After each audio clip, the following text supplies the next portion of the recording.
Welcome, everyone. The Board Legislative Committee meeting of the East Bay Regional Park District on Friday, March 25th, 2022, beginning at 12:31 is now open. The purpose of conducting the meeting is to provide the safest environment for staff and the public while allowing for public participation. Pursuant to the Brown Act as amended by AB 361, the Board of Directors and staff may participate in the board meetings via phone, video conferencing, and/or a hybrid of in-person attendance. The East Bay Regional Park District will hold meetings through either an entirely virtual platform or a hybrid of in-person attendance with the Board of Directors, designated staff, and limited members of the public at the Park District, 2950 Peralta Oaks Court in Oakland, California, and through the Park District's virtual platform Zoom. At this time, if in-person attendance by members of the public is allowed, it will be subject to maximum capacity of 5, as well as compliance with current health and safety protocols. And I believe we are actually doing this one entirely virtually today, but I think Rachel can let us know if there's anyone there in person. And I will also ask our recording secretary, Rachel Arbios, to take the roll call. Thank you, Chair Eccles. So this is Rachel Arbios, recording secretary, taking roll. Chair Eccles. Present. Director Rosario. Here. Director Waspy. Here. Park District staff and consultants participating in this meeting include Chief of Government Affairs, Eric Fueller, Legislative and Policy Management Analyst, Lisa Bollinger, Legislative Assistant, Flora Chantos, Federal Advocate, Peter Umhofer, State Advocate, Doug Houston, and other staff are Deputy General Manager, Dr. Ana Alvarez, Katie Hornbeck, Neoma Lavelle, Yuli Padmore, and Teresa Jackson, and I believe Jeff Rasmussen is on the call as well. And I will now inform the public of the ways that they can submit public comments. We are providing live and audio video streaming for those members of the public that wish to submit a public comment. You can do it in one of the following ways: live via Zoom, via email, or via voicemail as noted on the agenda. If there are no questions about the meeting procedures, we will begin. Great. Well, thank you very much for that. And we will move to our first agenda item, which is the government affairs comments. And they're going to be presenting both, Eric Peeler and Lisa Bollinger will be presenting on the Sacramento debrief and Washington, D.C. briefing. Yeah, thank you, Chair Eccles. And actually, if we can take a minute, I would like to ask Dr. Alvarez to provide some opening comments for the meeting and some of her work with the legislative team. Yes, absolutely. Yes, please. Well, thank you, Eric and Director Eccles, members of the committee, Dr. Ana Alvarez, Deputy General Manager, and I have the pleasure to work and be part of the government affairs team at the direction and under the leadership of our general manager, Sabrina Landreth.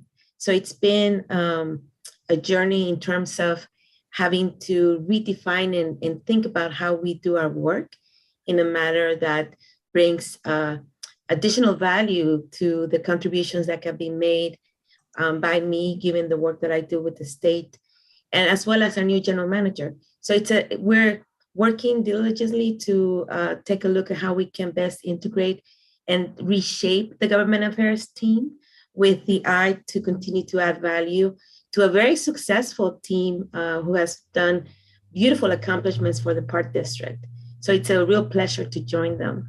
And Eric wanted me to inform the committee, Director Eccles, of the work that the Park District has embarked on in terms of contributing to the state's, the governor's executive order to preserve and conserve 30% of California's lands by 2030. And so we have been working very closely in different venues and with different groups at the regional level as well as the state level. Christina Kelchner actually represents the Park District with Bay Area Together at the regional level to be involved in the conversations of what does the 30 by 30 initiative really means for those environmental agencies here in the Bay Area. And I represent the Park District at the state level, and I serve as a member of the steering committee to the state's California Natural Resources Agency working group that addresses the science and the research to be able to move forward those initiatives identified to accomplish the 30 by 30 goals. And in sitting on the steering committee with the California Biodiversity Network, we had the opportunity to partner with and be part of a great opportunity, international opportunity with the French embassy at the international level, because the reality is that we know that the federal government, President Joe Biden, has also identified a very similar 30 by 30 goal. But it was actually California who first launched this initiative. And France is the other international country who has declared a 30 by 30 initiative. And Canada is about to adopt the same. So as part of the, as an effort to address the international recognition at the International Panel on Biodiversity of the decline over 1 million species of plants and animals, there was an interest to understand the work that has been done at the state level through the California Natural Resources Agency and the California Biodiversity Network.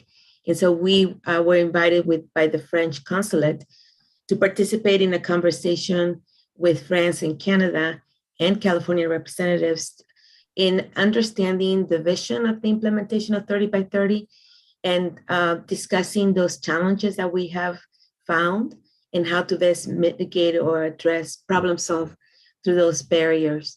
And it was actually Jennifer Norris, the Deputy Secretary on Biodiversity, who represented California, along with the co-chair faculty advisor for the Parks, People, and Biodiversity Institute at UC Berkeley that represented California. And the panel was moderated by John Jarvis, our former National Park Services Director. So it was a great opportunity to understand and hear directly from our California leaders on the work that continues to be done and the urgency around this work. And I can tell you the big takeaway is the fact that, which again is not surprising, California is leading the nation, and the United States is leading in this realm as we understand it internationally. And so the governor has already identified in his budget proposal over about $100 million to address an equity issue on biodiversity that speaks to tribal lands. And there's an additional $68 million that is being considered for the implementation of 30 by 30. So there's very good things happening. We are certainly engaged, and maybe at a later date, we can bring you a full report on the 30 by 30, because the Park District is certainly at the table at the decision-making at different levels to be able to contribute to this very important initiative. And that's what I could contribute at this time. Great. Well, thank you very much, Dr. Alvarez, for that update. Really, really appreciate learning about all the good work you're doing. No, thank you. Yeah, thank you. And with that, I think, Lisa, we have a PowerPoint, and wanted to really thank the board for their great work in terms of our, the first slide, please, Lisa, was our Sacramento Advocacy Day. As you all know, we really wanted to try to do this in person, but Omicron sort of interrupted that. But hopefully we will have an opportunity to do some in-person meetings later in the year. But I do think from even virtually, they were very successful, and really appreciate the board's attendance and everybody being very well articulate and very well spoken with our delegation. We have had follow-up conversations with every office that we met with. We've talked to legislative directors, and I believe our advocate, Doug Houston, is working on another potential round of phone calls with the directors, legislative directors. But our conversations have been very positive about our member asks. And with a budget surplus of $45 billion, and $8 billion of that is completely discretionary, as I understand it.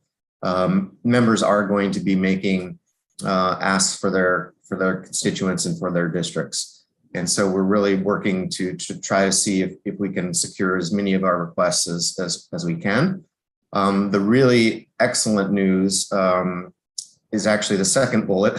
First bullet's excellent too, but the second bullet is just exciting that the $8 million request that we've had for environmentally sensitive vegetation management has been greeted very, very warmly by the entire delegation. And we've partnered with stewardship, and particularly Kristen Van Dam, to articulate, who wrote an excellent white paper, actually based on the feedback that we received from Senator Glazer on this issue, meaning once we remove the dead and dying trees potentially with the 10 million that we received last year, what comes next? Because we know nature loves a vacuum and fills it. So we want to be ahead of that and put in vegetation that is more drought and fire tolerant. And so our request this year is to secure some additional funding. There is no state funding available for this type of work unless there's been an actual fire, which is kind of counterintuitive.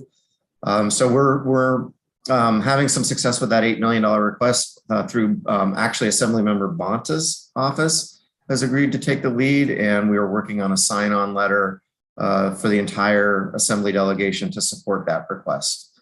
The other really great news is the first bullet with Assemblymember Grayson submitting a request of $3 million for to begin the work on the south of Bailey Road staging area at Thorogood Marshall Regional Park, home of the Port Chicago 50.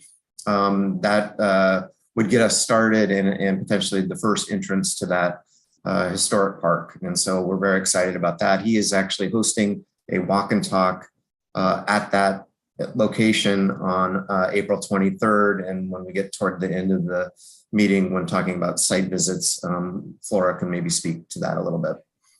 And then also we're coordinating with Assemblymember Quirk and Buffy Wicks for walk and talk events as well. Next slide, and I'll hand it over to Lisa for an update on some federal. Thank you, Eric. And I just want to note that the listing of Assemblymember Buffy Wicks's name was not an accident. That was written after some wonderful conversations with her office. And then we got the good news in addition from Assemblymember Mia Bonta's office that she'd be willing to champion the request. So just really a wonderful and supportive delegation.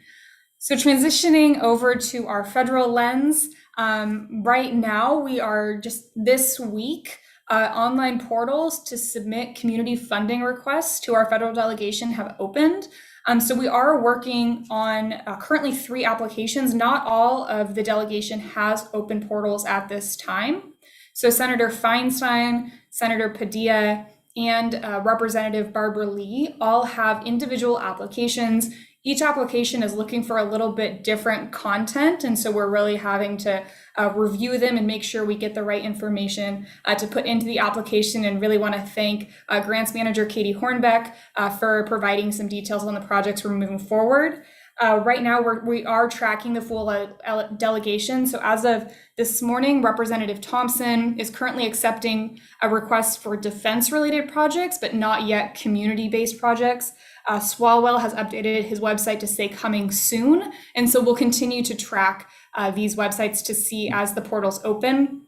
For Senators Feinstein, Padilla, and Representative Lee, their applications are due on April 4th. And so we do plan to submit them.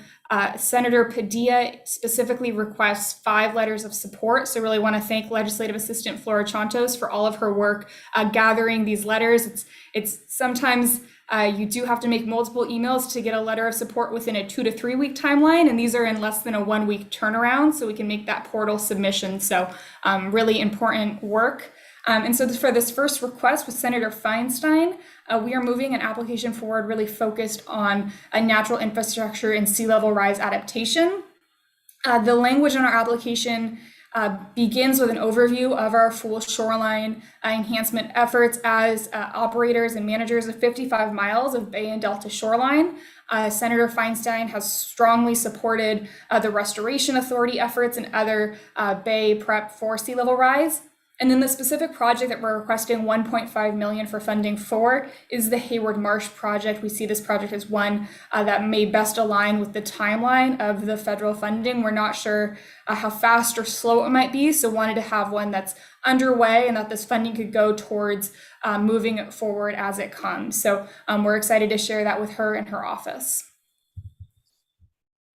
And Senator Alex Padilla, as Lisa mentioned, is wants to receive letters of support. So again, thank you, Flora, for helping us collect them. We have to collect at least 5, and I think we have a few in already.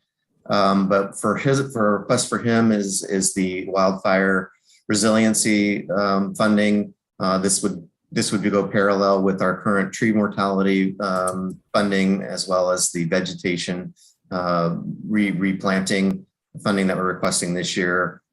These requests, and forgive me if Lisa mentioned it, but they're pretty modest because we saw the list of funding requests that were awarded in the omnibus bill during last year's negotiations, and they were all in the kind of the $1 to $2 million range. So we've made our requests at a very what we think is a very sufficient level for the criteria that these elected officials are seeking.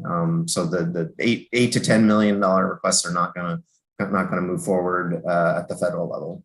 And also on some of these, we may have an opportunity if they don't go through at the members' request. The infrastructure bill has some programs that we can look into and will look into, and those are listed on these slides as well. Next slide. All right, as we mentioned, Representative Lee is also accepting applications at this time, really looking for a construction project. So within her district, we have an Oakland Bay Trail extension along the way to Brooklyn Basin from the East Oakland community. And so this project is a 0.1 mile construction project at what is maybe referred to as the Crawley property. This $1 million would go towards construction. And what's really exciting about this project and the way in which the design is coming together is that it's able to really capture those activities that we've been seeing happening in closed parking lots and other areas during the COVID-19 pandemic response of rollerblading and other activations. So it's a really exciting, though it's a small 0.1 miles, there's a lot of opportunity for recreation to be enjoyed by folks who took up different hobbies and activities during COVID. So really a beautiful design. And then, yes, as Eric mentioned, do want to highlight that we're not putting all of our eggs into a community project basket, but are continuing to track the infrastructure bill for potential avenues for competitive grants. And Representative Kana, who has the southern part of Fremont in his current congressional district, and may have additional parts of Fremont in the future. We are asking for the Coyote Hills Restoration Project, and the $3 million request is what we're currently thinking. We may reduce that a little bit given the alignment of the $1 to $2 million awards last year. And then there is, and this also was listed on the slide for Senator Feinstein, there is funding for the Bay program, Bay Restoration Program at EPA, and we have been successful receiving funding through that program in the past. So that's also another opportunity for us here at Coyote Hills. For Representative McNerney, we are highlighting the Marsh Creek Trail Extension. This is a 3-mile trail extension that connects Round Valley through the Marsh Creek State Park. We're requesting $1.5 million for partial construction of this trail. It's a great opportunity for active transportation for college students and others traveling from the more urban areas of Brentwood down to our park at Round Valley. And then additionally, we are tracking some Department of Transportation funding in the infrastructure bill for a potential competitive grant.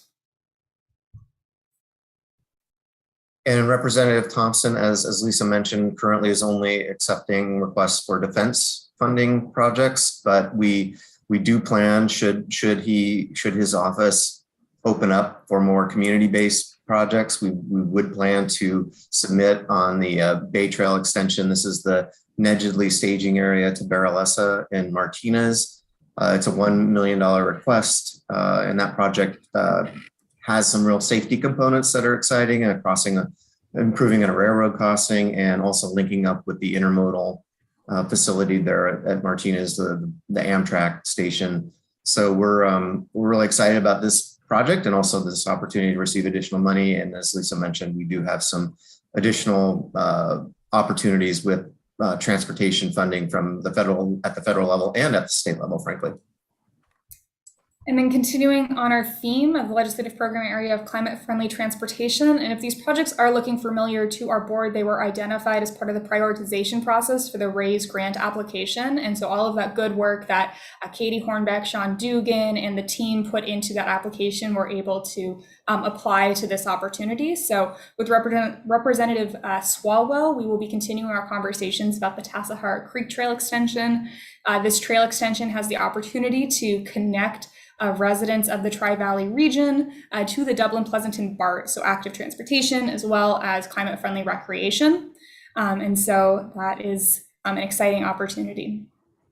And there are some safety components with the Swalwell project too, improving the fencing along Camp Parks there, which is something that I think is appealing about that project for potential funders. And then this isn't actually a community-based funding request in the traditional sense of the member asks, but this is a project that we want to thank Peter Umhofer for his work on, that we actually initiated last year to secure some funding through either the National Park Service or potentially the Navy for the visitor center at the new Thurgood Marshall Regional Park, home of the Port Chicago 50.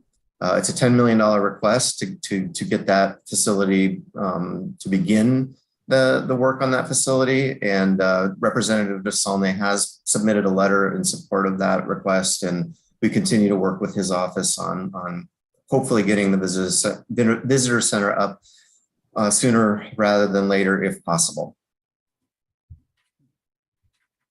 Thank you. And that concludes the presentation. If there's any questions. Do either of the other board members have any questions? Yeah, not a question, but just a comment. I know the Crowley piece is a very short piece, but it's an incredibly key component to the rest of the Bay Trail along the Oakland Estuary, because that really connects. We need one other little piece, and we'll connect directly with Brooklyn Basement and the Estuary Park north of there. And boy, that would be great, because right now, once you hit the north end of that, the Bay Trail you have to go out into the street onto Embarcadero. But yeah, glad to see this all happening. Incredible amount of work. Thank you very much. This is it's amazing. And our advocacy in the past and all the work that you've done to prepare just for Sacramento really helped for these projects as well. So well done. Thank you. Great. Director Rossby, did you have any comments? Yeah, I was just going to, well, yes, please. I was just going to say great work like Dee. I appreciate this. I love the way it's spread out. I love the way when I looked and when we include the legislator, it makes total sense. We've built relationships with some of these people for quite some time, and I think they'd be foolish not to support us, but because it's a great cause and all the great work you guys have done and all of us have done to foster these relationships, and I think it's a great thing. Thank you.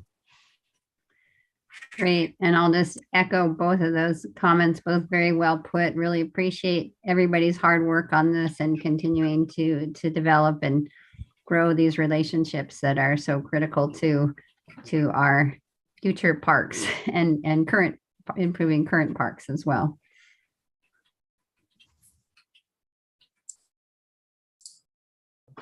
Thank you. And we look forward to hopefully being successful on some of these. We do know that we won't achieve success on all of them, but it is a great exercise, and it keeps us in touch with the offices, as you all have pointed out.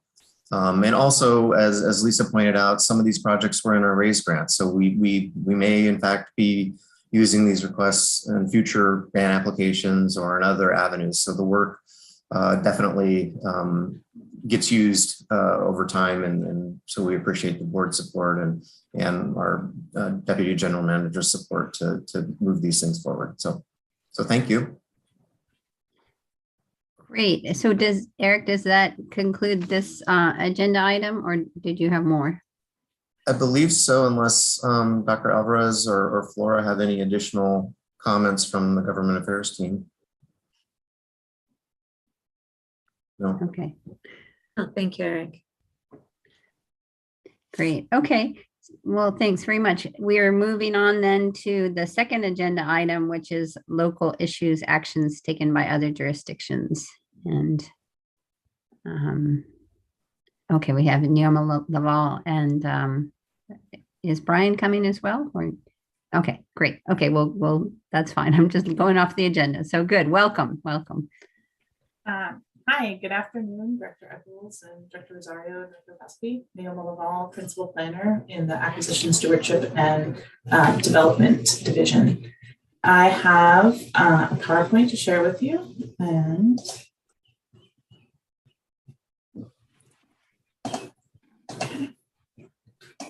great. So this afternoon we have our interagency planning team has 5 local jurisdiction actions to share with the legislative committee.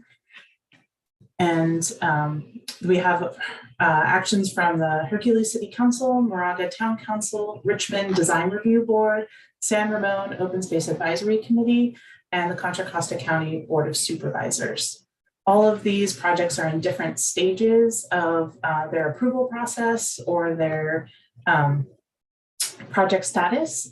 So it's a little different from our actions by other jurisdictions, which are usually final actions that we bring to the full board. So I'd like to start off with the first one, which is the Hercules Franklin Canyon RV Resort. So this is a project that will convert the 18-hole, 161-acre Franklin Canyon golf course to a resort campground with additional recreational amenities, including 160 RV sites and 22 campsites. And what we've really been tracking in this one is the 70 acres of open space that will be deeded to the John Muir Land Trust up here in green. And because this project is adjacent to the Park District's conservation easement over this part of Fernandez Ranch, and we own a 50% interest in the remainder property, which we refer to as Rancho Pinole.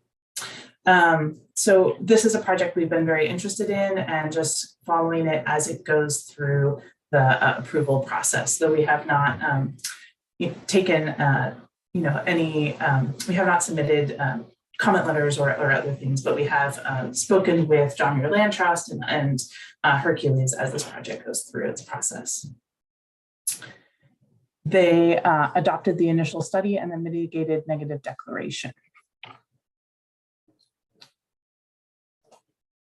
The next item for your attention is the Bollinger Canyon study area in Moraga.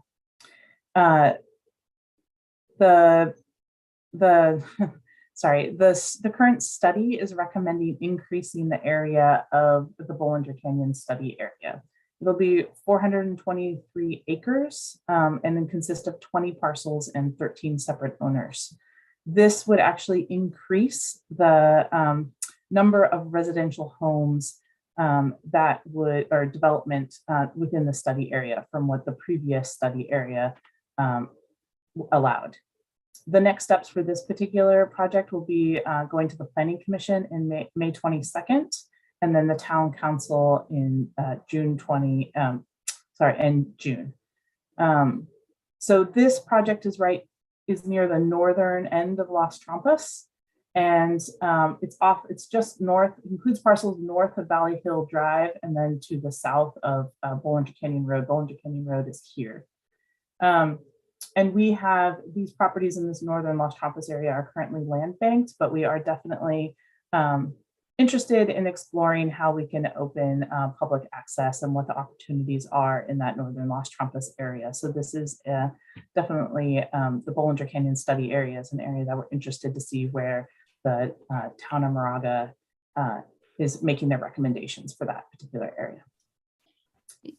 Director Rosario, do you have a question? Yeah, I was Neoma, will this development threaten our Moraga Ranch Trail at all? That's a good question. There's no actual developments currently. I mean, there's nothing proposed that's going through an approval process. This is just the study area and what will be allowed and not allowed within the study area. So in terms of existing trails, the town is very good at, knowing where the existing trails are and making sure that they're not impacted and hopefully enhanced by any future potential developments. But currently there's nothing to actually react to in terms of an actual development. This is just the study area and what could be allowed within that particular, per the zoning. They're going to change the zoning to allow more residential development within that study area. Great, thank you. So the next one is in Richmond is the Quarry residential development. This particular project is adjacent to Miller Knox on the eastern side of Miller Knox off of Seacliff Drive. The project is being renamed, actually was renamed to the Quarry Residential Redesign Project, and it would reduce what's being proposed right now in this redesign portion of the project is to reduce the overall number of units from 193 to 76 single family homes. So 193 multifamily units to 76 single family detached units. And then it will have to go through the design review process and then the next steps within the city of Richmond. The Park District has been following this one because it's adjacent to Miller Knox, but also they need EVMA access, and they are also proposing to do enhancements to the trailhead here and kind of provide some off-street parking, a small, very small parking area, 5 to 6 cars in this off of Seacliff Drive in this particular area. So the Park District has been engaged with the city at this project at various times, and now we're continuing to monitor it. The San Ramon Open Space Advisory Committee brought forth their open space plan, which they update on a somewhat regular basis, not annually, but every 5 to 10 years, I would say. And they have identified several areas that are adjacent to the city limits in terms of their open space priorities and where they would like to see additional open space preserved. So we're just bringing this to your attention because they've identified this West Side Hills in terms of additional and open space opportunities, and you can see that includes this southern part of Las Trampas, including the land use plan amendment area, or at least a portion of it. And then there is the Crow Bollinger Canyons study area, which includes Bishop Ranch and the land bank property here, the Wiedemann property and Laborers Union property. And then finally on the eastern side of San Ramon, the Tuscarora Valley planning segment. So they're interested in partnering with the Park District and finding ways to make trail connections and close open space gaps and just figuring out the best ways that they can assist the Park District and work with us as we open up parklands and trails in around their city. So, and then their recommendations also include internal city recommendations as well. But for us, our interest is where they see the partnership and how they can work with the Park District for open space and trails and recreation. And then the final item is an agreement that was with the Contra Costa County Board of Directors with CCTA and Gomentum at Concord Naval Weapons Stations Thurgood and Thurgood Marshall. So this is primarily concerned with the remaining Concord reuse property here and then the area that's just north of Highway 4. There's only a very small portion that actually goes through Thurgood Marshall, and it's really along the road here, and then a little bit up into the existing roads over here. So this would allow for this agreement would allow for the joint use of the county-owned or controlled property at the former weapons station and the county airports, and it would be a continued use of the automatic vehicle testing area known as Momentum, and as well as serving as first responder training and a new headquarters for Fire. So, and with that. Great. Well, thank you very much for your presentation. Very informative. Director Rosario or Dr. Waspy, do either of you have comments or questions you'd like to make? Please. Director Waspy? Go ahead. Well, thank you. Naomi, thank you for your presentation. You know, you had used a couple of terms when the interagency planning team deals with these issues. You were referring to, and I'm talking about like the City of Hercules, Moraga, Bollinger Canyon development, and Richmond Quarry development. These are developments, and I find it's great. It's exactly the opposite of what I'm dealing with over here in Castro Valley, where we've got a park and people are building right up against us.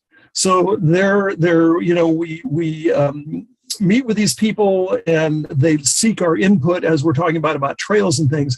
Do we ever consider speaking on behalf of the park district and say, you're building these homes right up against our wildland, you're creating a wildland urban interface?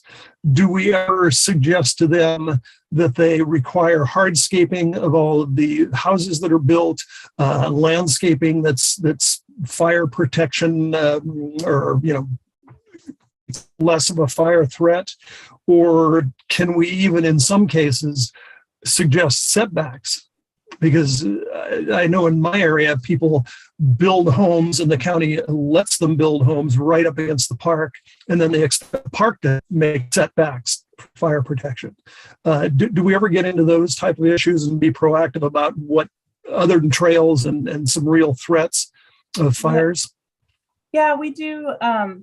So in terms of hardscaping, I don't think I've directed a comment letter necessarily on that particular topic, but we have reviewed, especially individual homes. This happens fairly frequently in Lafayette, where houses are being proposed adjacent to Briones, and we will review those plans and then comment, especially if it looks like the house will be within the setback, because we are very conscious of not wanting for a house to be right up on the property line and then the setback goes into our property. We would rather them build their house within an appropriate distance from the property line. So we are reviewing, you know, individual house proposals, as well as larger, you know, residential developments, like multi-home residential developments for those sorts of issues. And then we also are very conscious of like geologic hazards and making sure that we have a good buffer between the open space and the homes when it comes to areas that might be more prone to landslides or other geologic hazard risks that could potentially, you know, if the house is right up next to our property line and that kind of, you know, if there was a slide, we would rather have, especially with larger residential developments, rather have like a big buffer between the homes and whatever open space is, you know, coming to the park district or, you know, is owned by us.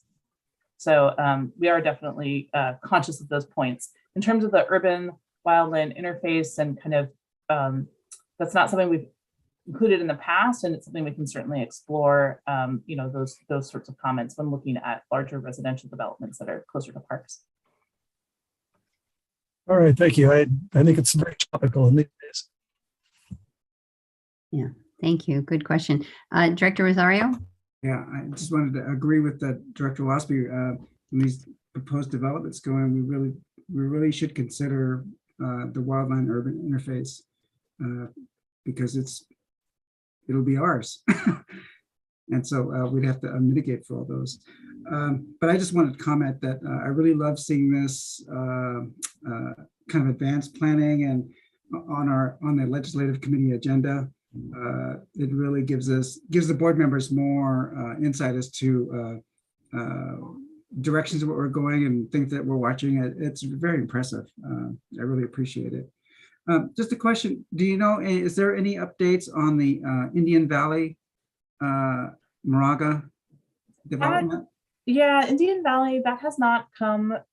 You know, they did work, and we're going through an approval process maybe 4 years ago, and then you know, I think I'm not exactly sure why it stalled out, but it definitely stalled out, and that hasn't come back around again. But that is certainly one that we track and are very interested in, and that one for your is it's really near the McCosker, Sibley, that area of Moraga. It's kind of one of the last remaining large, you know, Bollinger Canyon study area and Indian Valley seem to be like the two of the remaining large development residential areas. Yeah.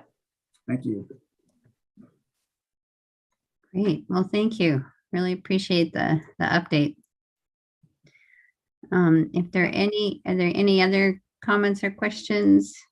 Otherwise, I'm going to move on to number 3. Okay, I think we're good. So the funding and grants update. Good afternoon, Katie Hornbeck, Grants Manager, and I'm going to go ahead and share my screen, the attachment that I believe is in your packet, but yeah, everyone can see that. This was in your attachment, so I'll just give an overview. The grants that we applied for in really the first quarter of this year, we had 9 applications totaling a little over 14 million. And we haven't heard back on any of these yet.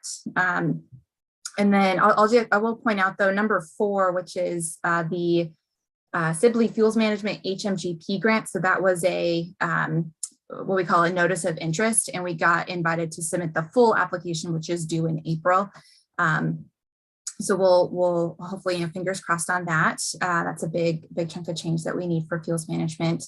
And then for grants awarded, this means that we got notification from the grant agency that they reviewed our application and that they've selected it for grant funding. So it's at this point that we then start jumping through all the hoops of providing, multiple levels of documentation and finalizing work plans and budgets. So we're still probably a few months away from these getting finalized and active in our budget. So we had 3 of those totaling a little over 200,000.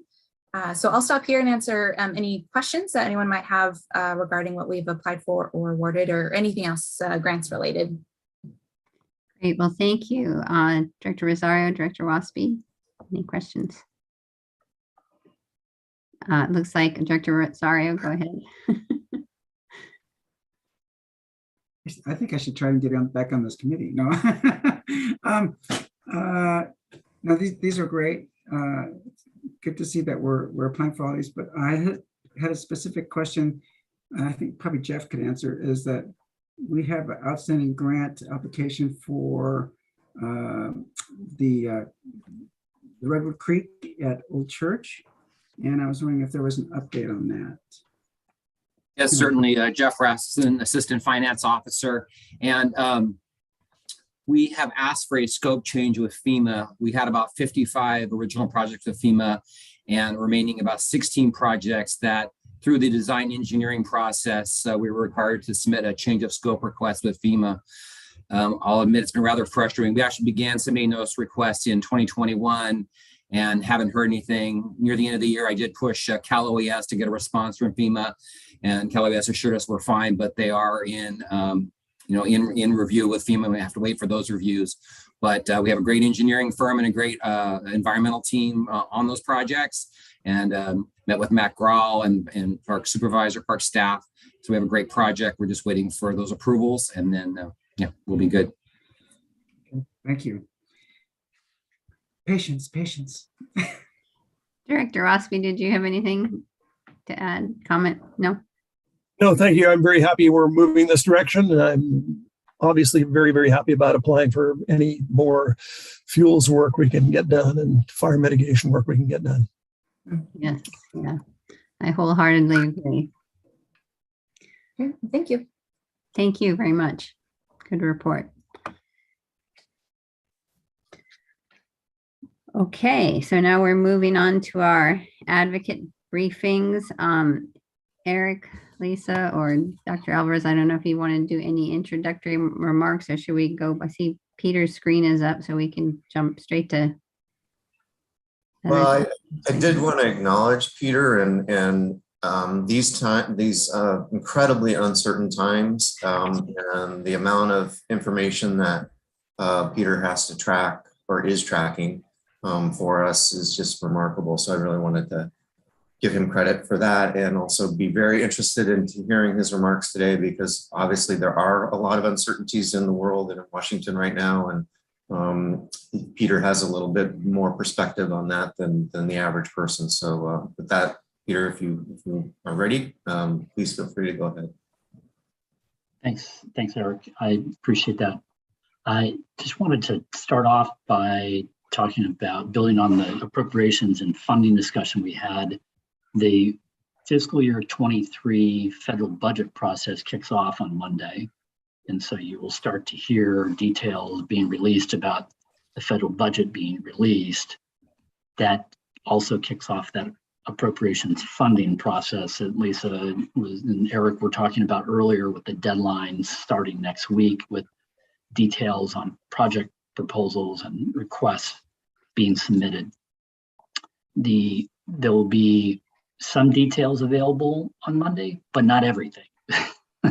They release kind of top line figures and some budget figures, but not everything. There is something called a larger document that is released a week or two later. So we'll do our best to share that information with you as soon as we get it, but just wanted to make you aware of that. There's a lot of work that's done on the federal budget and appropriations in this January to June timeframe. With the elections looming in November, it tends to kind of slow down, I think is a nice way of putting it. The question becomes, what is going to happen as we get into past June?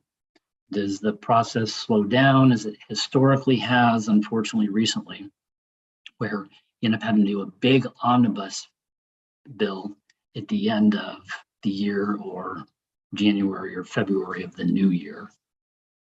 I predict that's what probably happens, unfortunately, this year. So we're going to do a lot of work on the front end, and hopefully there'll be appetite to do regular order. But because of the political winds and dynamics with the election, things may just be a little bit slower.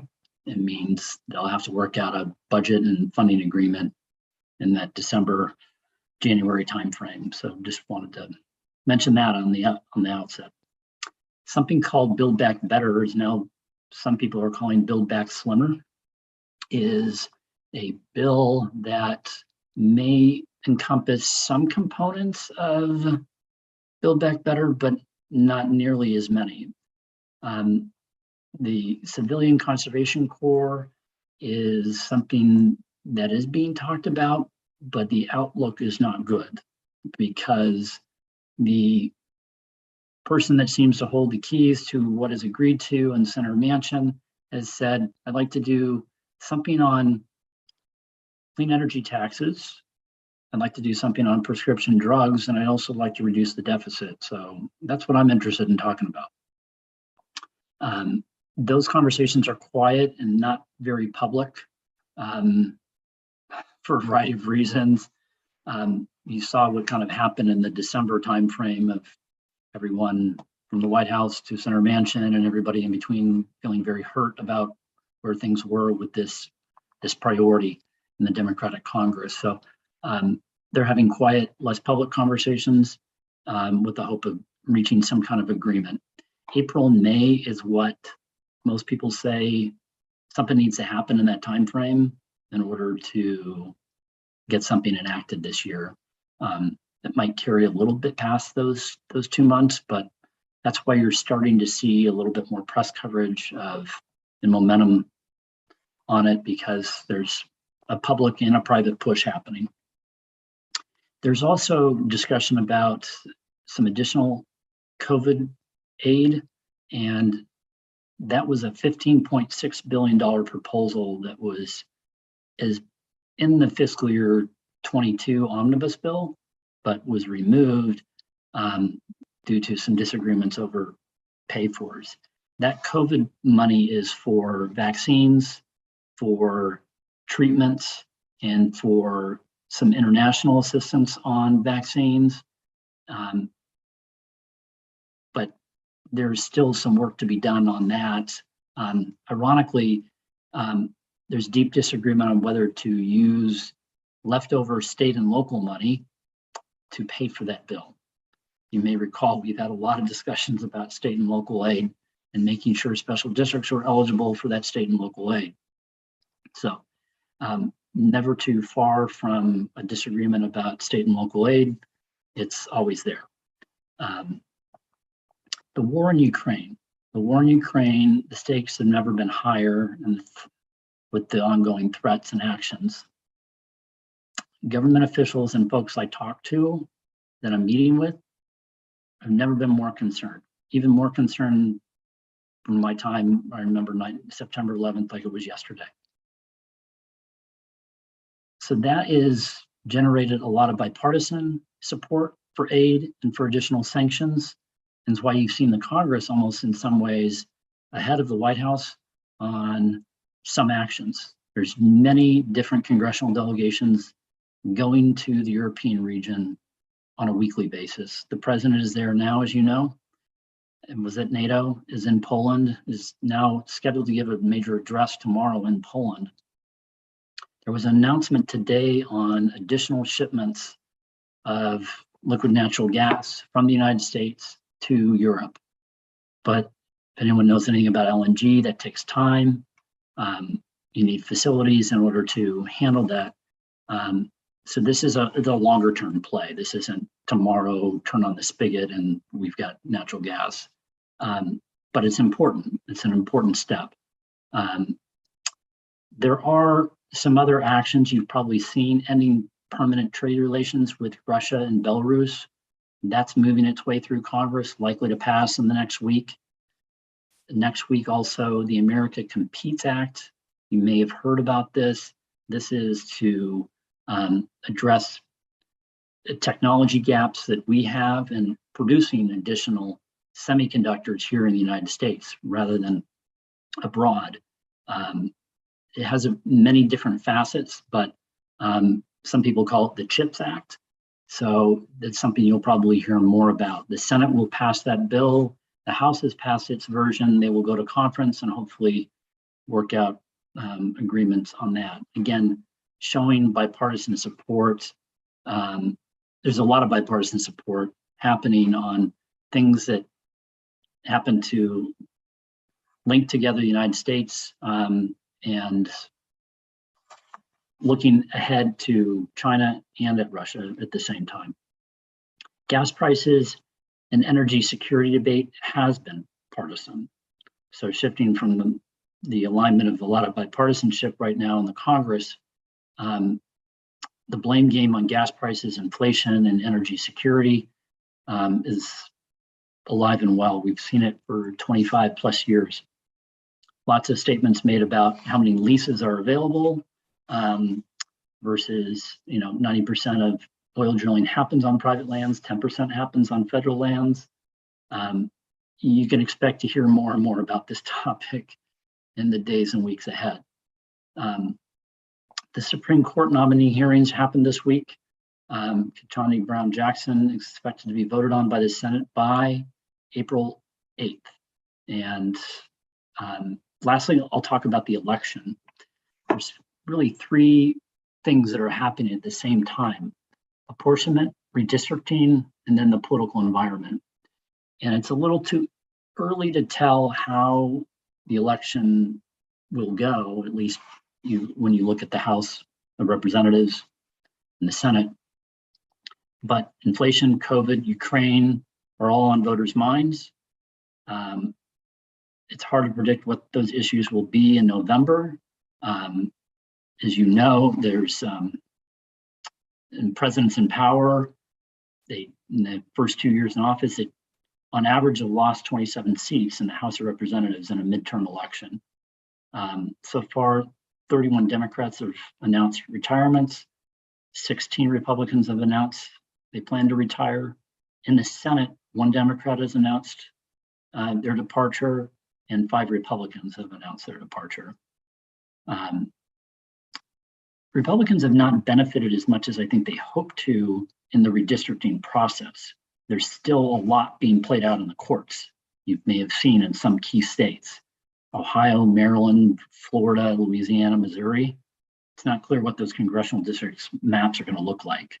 So in the end, experts I've talked to have said Democrats have done better than they'd hoped in terms of this redistricting process. They've lost less seats in their own redistricting that's held up in the courts. So just to give you a preview though, House Republicans are talking about what they would do if they were had the majority in the House. And they would focus on energy independence, a whole bunch of investigative hearings on big tech, a parents' bill of rights, border, and among other things. So it's kind of the greatest hits list again there. But just to give you a flavor, that's an assessment of the landscape. But going back to what I said at the outset about the war in Ukraine, it is obviously on everyone's minds every day, every minute of the day. There's been more bipartisanship than I've seen in a long time. The question is, how long does that last? It seems to be sustaining itself in bipartisanship due to the fact that members are spending a lot of time in Europe these days. I think they're seeing it for themselves. I'll stop there if people have questions. Thank you, Peter. Really appreciate your report and really appreciate the hard work you're doing in a very difficult environment. Director Rosario or Director Waspy, questions, comments? Peter, okay. Pretty well. Okay, great. And anyone else have, Eric, go ahead. I just wondered, Peter, if there's much discussion about grains shortages and potential food supply chain disruption that could impact, as well as inflation and everything else, pocketbooks in this country. There has been, it's kind of buried in the stories. It's a great question, Eric. Wheat is, Ukraine provides a lot of wheat to the United States, but we, the United States, provide a lot of wheat to the world as well. There's been some efforts, there's been some discussions about the United States obtaining more wheat from Canada. They're a large wheat producer as well, to keep the prices down. But if anybody's bought cereal recently, you've probably seen it go up about $1 a box if you're a cereal fan. I know I have to buy a lot of cereal for my kids. So that it is a serious issue. It's not getting much coverage right now. But I also, soybeans is also, we rely on a lot of soybeans from Ukraine, but so I've seen some discussions more in agriculture circles about corn crops being shifted, being rotated over to soybean this next year because of the need for more soybeans here in the United States. So I don't think we've gotten our head around what some of the agriculture impacts are going to be to the world, but immediately to the United States due to the ongoing conflict. Thank you. Okay, I don't see any other questions, so we're going to move on to our state advocate, Doug Houston. Hi, good afternoon. Doug Houston, state advocate. So Eric asked that I speak to primarily the budget, maybe give you a snapshot what's going on. And since I reported in January, that California was awash in new revenues, and that, actually, Eric, you mentioned a $6 billion. It's actually at that time, it was a $20 billion discretionary surplus back in January. The revenue picture is only improved. We have a lot more revenues, probably about another $6 to $8 billion in new revenues, discretionary revenues. And while that is terrific news, this embarrassment of riches is not coming without complications. And what does that mean? Why complications? I'm sure you all hear this term, the GAN limit. We passed this piece, this initiative back in the 70s, I believe it was, and it basically says that the state cannot exceed its expenditure levels 2% more than its expenditure levels in previous years. So how do you get around that? What does GAN avoidance look like? And the way they can get around it, one is through one-time infrastructure spending. They can make more robust payments to schools, or they can refund taxpayers. And last year, we saw a lot of budget gimmickry, 3-year budget or projections of expenditures over 3 years. We haven't seen things like that in the past. And so those mechanisms that were used last year probably can't be used going forward. So there's going to be some added challenges in trying to avoid triggering the GAN limit.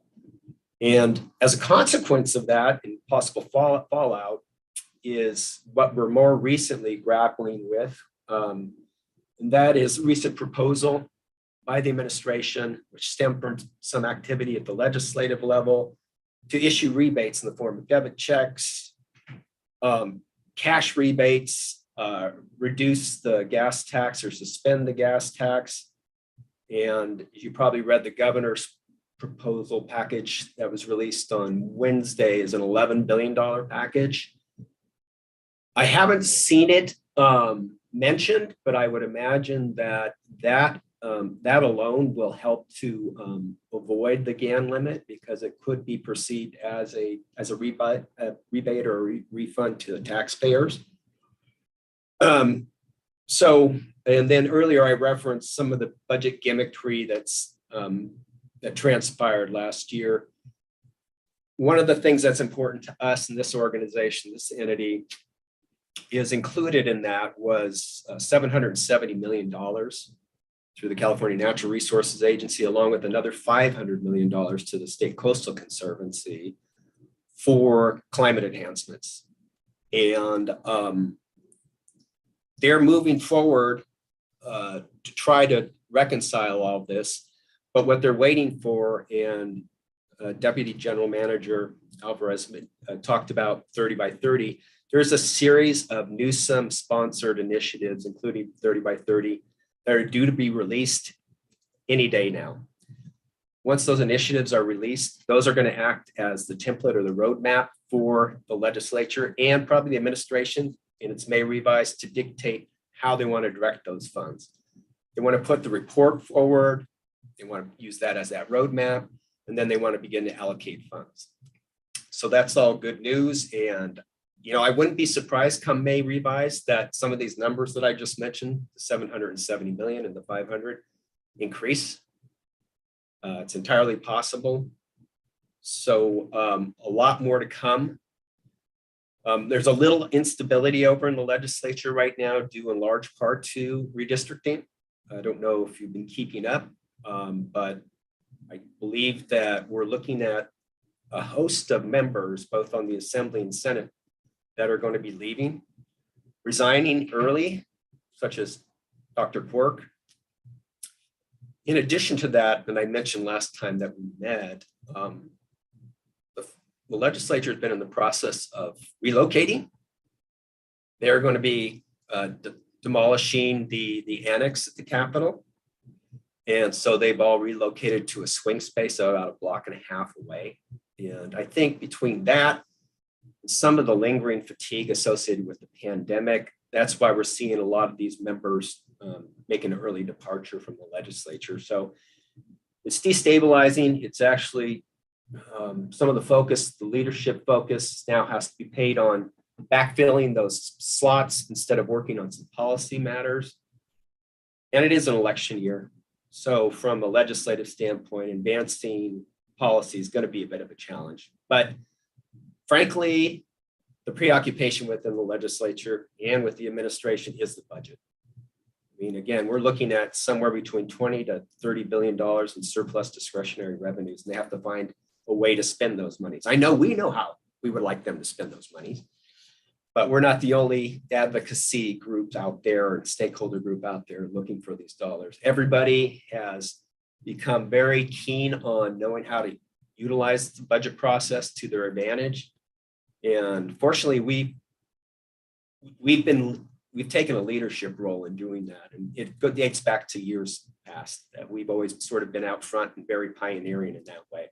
So I'm certain with the work of our GR team and the deputy GM that we're going to have another successful year on that front.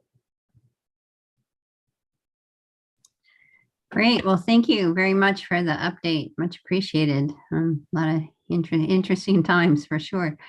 And Director Waspy, did you have any questions or comments? Well, I don't know. I guess it would be a question. So do the legislators seem to get legacy going for them? I mean, I guess the direct question, will Bill Quirk advocates on behalf of us for some shoreline issues? Will the legislator say, hey, you did a good job, this is our way, you did a great job, we're going to help you out? Or is it more like somebody like Mia Bonta, who's brand new? Do you support her to make sure she gets reelected from her appointment, or because she's new? Is there a strategy, or is it just everybody? So if I can rephrase your question then, Director Waspy, it is, please. In terms of securing funding at the end of the day, member request funding, is there due consideration given to those members that have been in the legislature, paid their dues, and need some recognition on their way out, some legacy recognition, versus the newer members? I think just based on last year, they're going to be agnostic. What I'm learning and hearing is that there will be ultimately a pool of money made available to the Assembly, made available to the Senate. And then in the different issue areas and different subcommittee areas, they'll all get their own pool of money. Do they want to direct it to statewide programs? Do they want to direct it to delegation sponsored things as like our tree mortality issue, or just member requests? That's yet to be reconciled. But I think at the end of the day, people in leadership always get treated a little bit better than others, obviously. But I think it'll be relatively agnostic, and it's really a squeaky wheel thing at the end of the day. The person that is the loudest works the hardest to try to secure their dollars, and where they're aligned, frankly, is very helpful. So I don't know if that answers your question, but I think Dr. Quirk's in a good place if he chooses to really be assertive. All right, thank you. Director Rosario, did you have any comments or questions? I think you're on mute, Dee.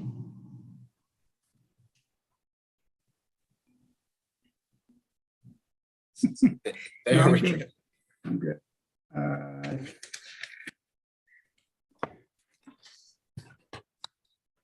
Yeah, I'm good. Thank you. Good. Okay, great. Okay, great. Well, thank you very much, Doug, for the update. Really, really interesting. Good to hear everything that's going on. And I know we'll all be working hard to get that money, excess money, applied to very important projects here in the East Bay, in the Park District. Thank you. Thank you. Okay. All right. So moving on, I think we're now have the legislative program updates and new legislation next. Yeah, thank you, Chair Eccles. And I think we can probably go through these fairly quickly. I know there's a number of bills listed here. The first one, and I would invite Doug to speak on this because I know he's very familiar, but it does establish a Trails Commission for this is, so much money has gone into active transportation in the last 10 years, really, that the recreational trails and natural surface trails have not kept up in terms of funding support. So this bill intends to establish a commission to look at increasing funding for those types of trails and promoting policies to improve the use experience on those types of trails, which, as we know from our own agency, is a challenge. So having a statewide commission helping and looking into those best practices would be really, I think, a help to the agency. And then also it does create a conservation corps for trails crews in the conservation corps. So this would be crews specifically aimed at maintenance and erosion control and the types of work that trail crews do. So I think it's a really good bill and could be very beneficial to the park district. And I guess I should also note that it authorizes funding for a grant program. So that's also will be very helpful for us in terms of having an opportunity to apply. Doug, did you want to say anything more on this bill? Because I know you're tracking it. Sure. Yeah, I am lead advocate on it on behalf of CPRS, California Park and Rec Society, and then the Rails to Trails Conservancy as a co-sponsor on this. Yeah, importantly, we in California, with our near $300 billion budget, only spend $1.7 million annually on natural surface non-motorized trails. And guess what? That's not even state money. That's federal money through the Rec Trails program. So in establishing this commission, we want to sort of amplify on the importance of our natural surface trails. I think importantly is where we're seeing is some use conflicts with the advent of e-bikes, probably trying to establish more state policy to guide more local direction around that. But the bottom line is just trying to get a little bit more money infused into the natural surface trail system. We had a grant program through Prop 68. It was oversubscribed to by 16-1, so the demand is naturally there. So just looking for support from you all. And I would also add, if there is interest from this committee and taking it to the larger board, going beyond support, and if you want to be a co-sponsor, it would just sort of elevate it. I think the legitimacy of the East Bay associated with this bill would be very important. The author is making this one of his member requests for $50 million for a statewide program. And I've been in contact with the Senate side. There seems to be a lot of interest in this. So I think to the extent the Park District wants to become actively engaged, I think that would be a great thing.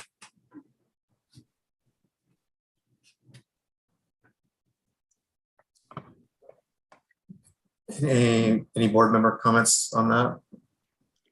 Director Rosario, go ahead. Yeah, I'm really interested in.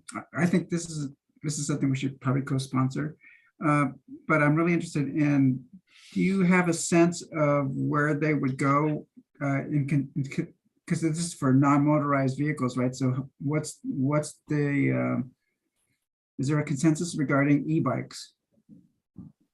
I don't know. It seems like every municipality, as well as every regional entity, be it a park entity such as yourself or counties, have taken a different approach with respect to e-bikes. A lot of this discussion is more on class 1 bike trails, as you folks possess.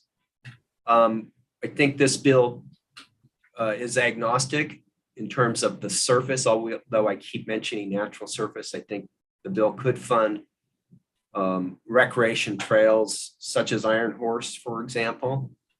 But I'm not close enough, frankly, Director Rosario, to the e-bike issue to give you a cogent answer right now, other than I know there's some discussion about this in what's called the bicycle omnibus bill. And I think right now they're trending toward not permitting the e-bikes more on the natural surfaces, more so on the hardscape. Okay, we'll definitely have to watch that. Thank you. Director Rossby, did you have anything on this? Well, yeah, I fully support this, and if Doug's promoting it and is one of the lead advocates, I think we should jump on board also and be a co-sponsor. And I see lots of opportunities with us and specifically East Bay Greenway in the future. And boy, I'm all for it. Yeah, and one of the projects primarily that was brought to my attention working with some of the Bay Area groups is the Bay Trail and some of the gaps there. So I'm trying to design the bill in such a way that it can capture all kinds of the different types of surfaces and pay for ancillary activities like bridge construction and things of that nature as well. Doug, I have a question. Do you know to what extent the author is working directly with the Natural Resources Agency on this bill? Because I see that the commission will reside within the Natural Resources Agency and they'll get one staffer for it. So I'm just wondering, sometimes I've certainly seen the legislature come up with something without fully coordinating with the agency. And yeah. So I personally have been in contact with the California Natural Resources Agency. It's what they've told me is a great idea. We support the funding side of it. It's got to be worked out through the budget. We really don't look at these bills with through a real scrutinized lens until they get close to landing on the governor's desk. So they don't really have a whole lot of feedback right now. I mean, my argument has been one of his initiatives is outdoors for all, equitable access. And what we learned during the pandemic is, our trails were very popular, and that a reinvestment in those trail systems to the extent they can benefit urban populations is probably a good thing. And there's general concurrence for sure. It's just, getting them to, I don't know, it might happen in the May revise for all I know. They might just pop some money in there. But the policy piece is going to be more tricky than the funding piece, I think, Director Eccles. I'll say that. But okay, so Natural Resources is generally in support of the policy piece? They haven't looked at it with any degree of scrutiny. No, just that they know about the funding piece. I see. Okay. Okay. Oh, good. Rachel's popping up here. Yeah, I was going to say. I see Kelly Abreu has his hand up. Kelly, did you have a comment on this bill? Yes, I do. The idea of a natural surface trail is a non sequitur in my mind. I've been watching out here in the real world as landowners build trails, and the landowners are very often your nearest and dearest and most closest relatives, the ranchers and grazers, and they'll build dirt trails, they'll build asphalt trails, they'll build roads, whatever they want, and permitting not much of a problem for them. Now, for you, it's very much a problem. Now, so in my mind, the nature of a trail is not the surface, natural or whatever. It's the people that are on top of it. Is it a pickup truck for the rancher, or is it zillions of people walking around or bicycling around, or EVs or electric bike, whatever it is fine, and that's the defining characteristic of a trail is the nature of the usage, not the surface that they're running around on. And also, in some cases, for example, the East Bay Greenway Trail right here in Fremont, and also the East Bay Greenway Trail in San Leandro and Hayward, in some cases, the natural surface would be technologically or technically unfeasible, because underneath the surface of the ground, there's all this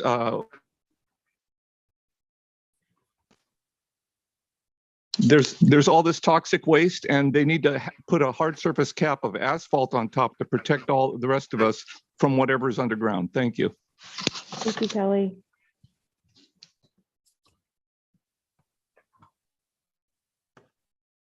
Okay, so we have, I think, two questions on the table. One, I think it sounds like there's general consensus to certainly support the bill and possibly add our names as a sponsor. I'm not opposed to adding our names as a sponsor. I would just want to make sure that we're working, with the Natural Resources Agency and make sure that this is something that they're at least open to as a policy matter, because I, having served on the state agency side, it can be very frustrating when someone is just, creating something and it kind of gets, well, the governor still has to sign it, I suppose, but I wouldn't want to be working at cross purposes, I guess is what I'm saying. So, yeah, and I appreciate your sensitivity, and maybe allow me to do a little bit more research before we. Okay, well, that might be good. I mean, I suppose, and also these bills can evolve. So, we could, although I suppose if we came on board as a sponsor, we might have more say in how it evolves too. But that would be another awkward thing if we come on as a sponsor and then the author changes it in some way we don't like, and then we have to pull back. I understand. Yeah, so, I mean, real quick, my strategy in terms of trying to associate East Bay is it's rumored that the author will be the chair of budget sub 3 next year. I see. Okay. And that's where all the money goes. So, and he'll be in a much better position to negotiate with the administration next year. Maybe not as much this year, but next year for sure. Okay, gotcha. Okay. All right. Well, I'm open. I'm certainly open to it. I'm open to it. I would just feel more comfortable if we had a little more information, but I don't know. What do my colleagues say? Well, is there urgency at this point, Doug, or you kind of suggested you do a little more research and do a little more mishmashing of it and figure it out? I can't. I just don't know if I'm going to get any direction from them, simply because they won't look at legislation seriously until it's about 2 weeks out from hitting the governor's desk. But I'll get my finger on the pulse of what their thinking is for sure. Okay, that'd be great. Yeah. Sure. Thank you. All right, so the rest of these, maybe we can go fairly quickly through them. I will watch and see if people put their hands up. But if I don't see you, just feel free to take your unmute yourself and say, wait, I have a question. Yeah, I think that most of these are pretty self-explanatory moving forward. I thought it was good for Doug to talk about that bill since he's the lead advocate on it. On the, we're seeing a number of bills on how to deal with the future of public meetings and the Brown Act. And this one in particular, if you have a live stream option and ability, if you absolutely have it, it would allow the elected body to waive the publishing of their addresses per the Brown Act. So it's just one of a couple different approaches that the legislature is considering. And I think at the end of the day, something will happen. And I don't know if it'll be this bill exactly, but Alex Lee actually is a member of our delegation. So we think it'd be good to support. The next, unless there's Eric, sorry, before we move on, I think Kelly has a comment on this item. Yeah, thank you. There's two separate bills dealing with Brown Act and teleconferencing, and they both live in this dream world where everything is fine nowadays, and if we run teleconferences, the politicians are all going to be well behaved, and the meetings are going to be proceeding in a business-like and orderly fashion that's completely above board, kind of like what we're seeing now with the Park District. But in other jurisdictions outside the Park District, Like when they talk about we're going to have a quorum within the jurisdiction, well, that's because some of the politicians have left the jurisdiction sometimes, and they'll call into the meetings. And then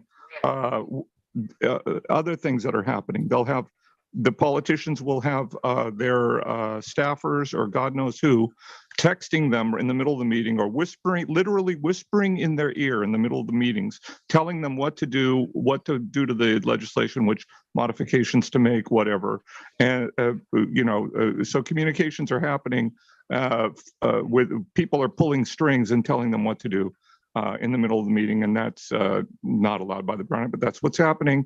Other times there'll be these teleconferences go on, and instead of being able to see the politicians, see what they're doing, there'll be a blank screen. They'll show up for the roll call, they'll disappear for hours, and they'll speak occasionally. So then there's another thing that happens in these meetings, teleconference problems, where if you're having a teleconference, very often the public is excluded from the meeting room. That's by definition. But in some cases, insiders, friends, staffers, associates are allowed into the room to personally advocate for whatever it is they want, whereas the rest of the public is not allowed into the room. So all of these things are happening right now in some jurisdictions. I haven't seen any of them going on at the Park District, except for, occasionally there'll be. If you could please wrap up, Kelly, your time's up. Yeah. Just a lot of bad things happening with teleconferences, even worse than with in-person meetings. Thank you. Thank you.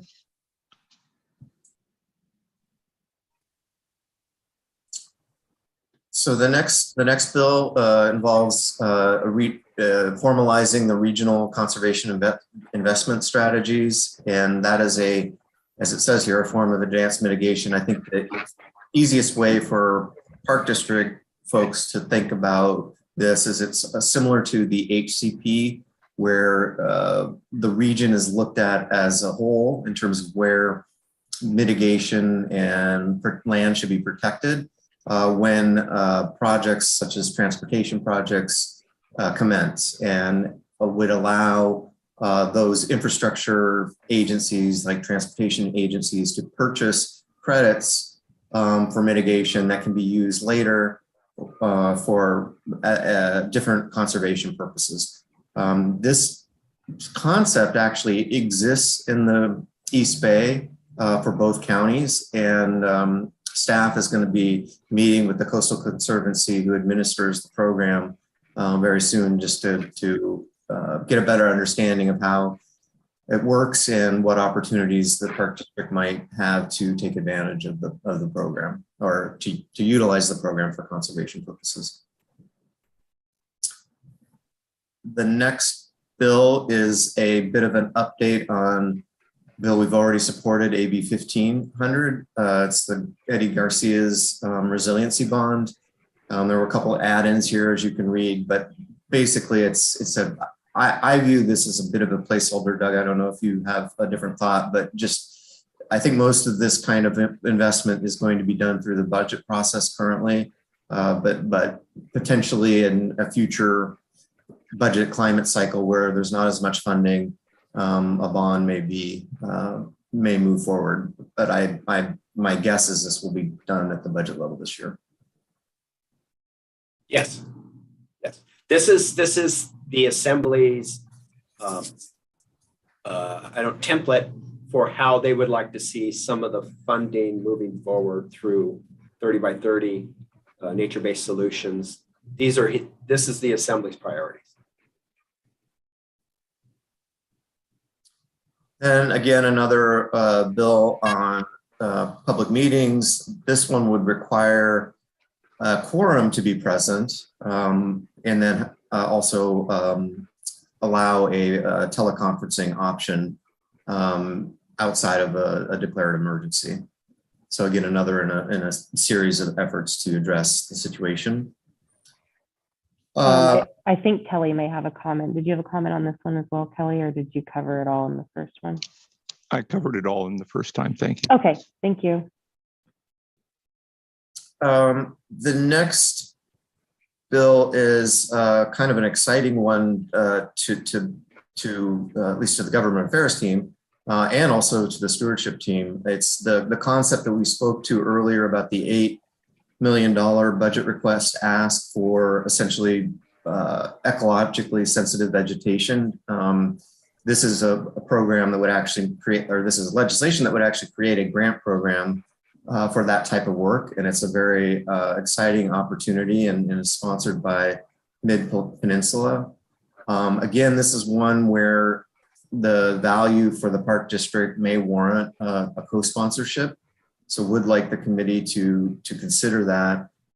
It would be the first time that there's this kind of state funding for these practices that we're already doing and frankly paying for out of Measure FF and a little bit of funding from Native Plant Society.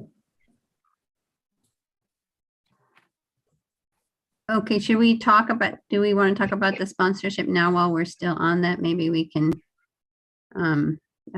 Director Wasby or Director Rosario, did you have any thoughts on that? Yeah, I think this is definitely one we should probably co-sponsor. It's something that's probably part of the national resources for the state as well. So, and it would be great to partner with the Mid-Penn. I think it's a natural coalition there.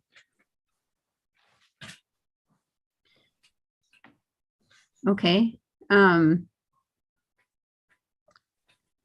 Doug, I don't, or first Director Wasby, did you want to weigh in on that? No, I think it would be advantageous to co-sponsor it also. I think for a number of reasons, partnering Mid-Penn and plus great opportunity. I think we're going to be really on the cutting edge.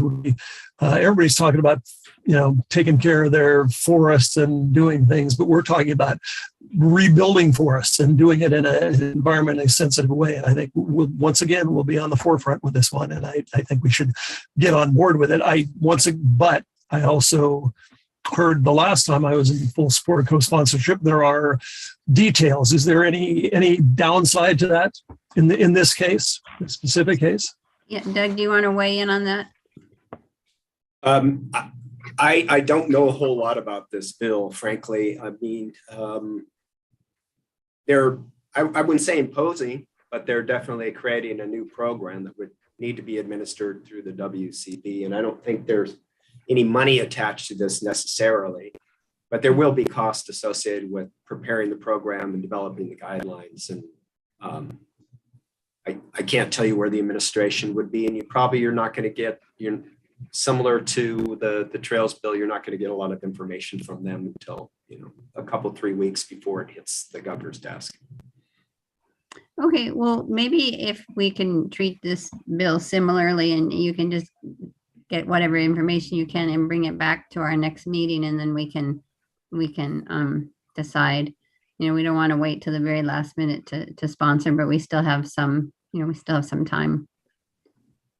And we have I'm sorry, Director Wasby. Oh, no, go ahead. My only question was, has Mid-Penn made the request to us to become a co-sponsor? I mean, are they depending upon us? Well, that's two questions. They are not depending on us, but they have asked, and we are actually on the next bill that we're going to discuss. We are partnering with them on that, and it generally works really well to work with their team, just as we did with the nuisance abatement legislation last year. And I will say we are, in the terms of our $8 million request, we are suggesting that we are a model that the state could follow, or we would share best practices from. So it's consistent with what we're already asking funding for, and also trying to be on the leading edge of that kind of work to make sure that non-native plants that are more flammable don't grow back into some of these areas that we have to clear out the tree dead and dying trees.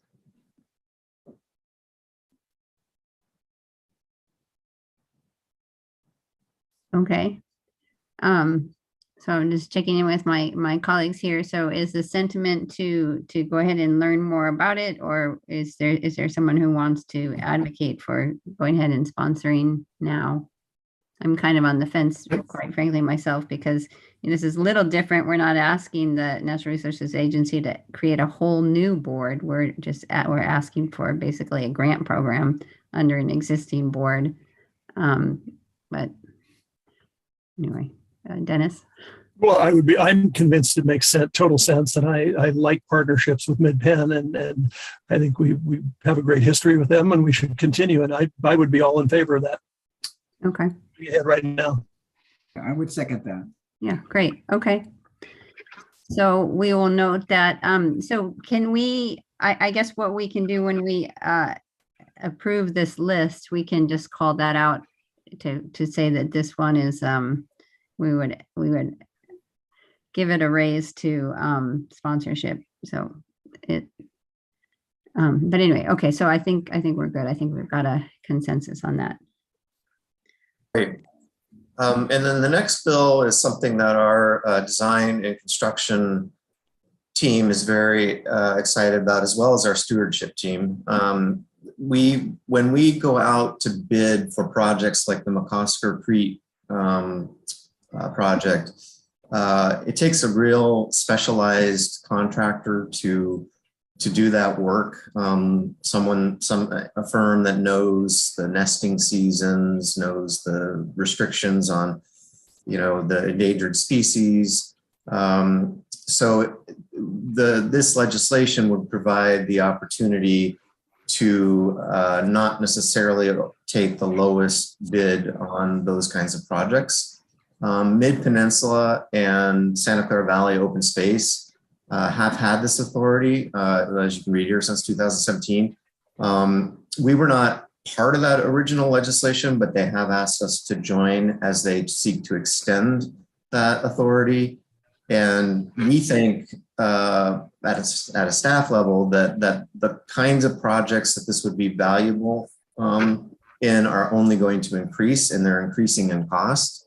As Dr. Alvarez mentioned in the beginning, the 30 by 30 initiative moves forward. And as Doug mentioned, as money gets put into some of those accounts, there's going to be more of an interest in the kind of restoration work and other projects that benefit the habitat that would need a contractor that really knows that space and is able to work in those kinds of environments.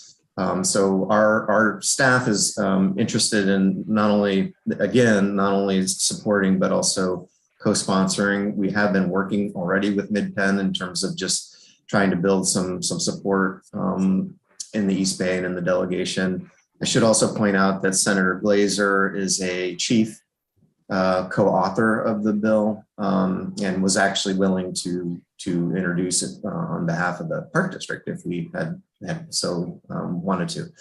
So with that, I guess maybe take questions. And Doug and Lisa have been tracking this, and Flora has been tracking this as well. So I don't know if there's anything I missed, but open for additional comments. Okay, well, I'll let my fellow board members go first. So Director Rosario, go ahead. I was just curious, does this,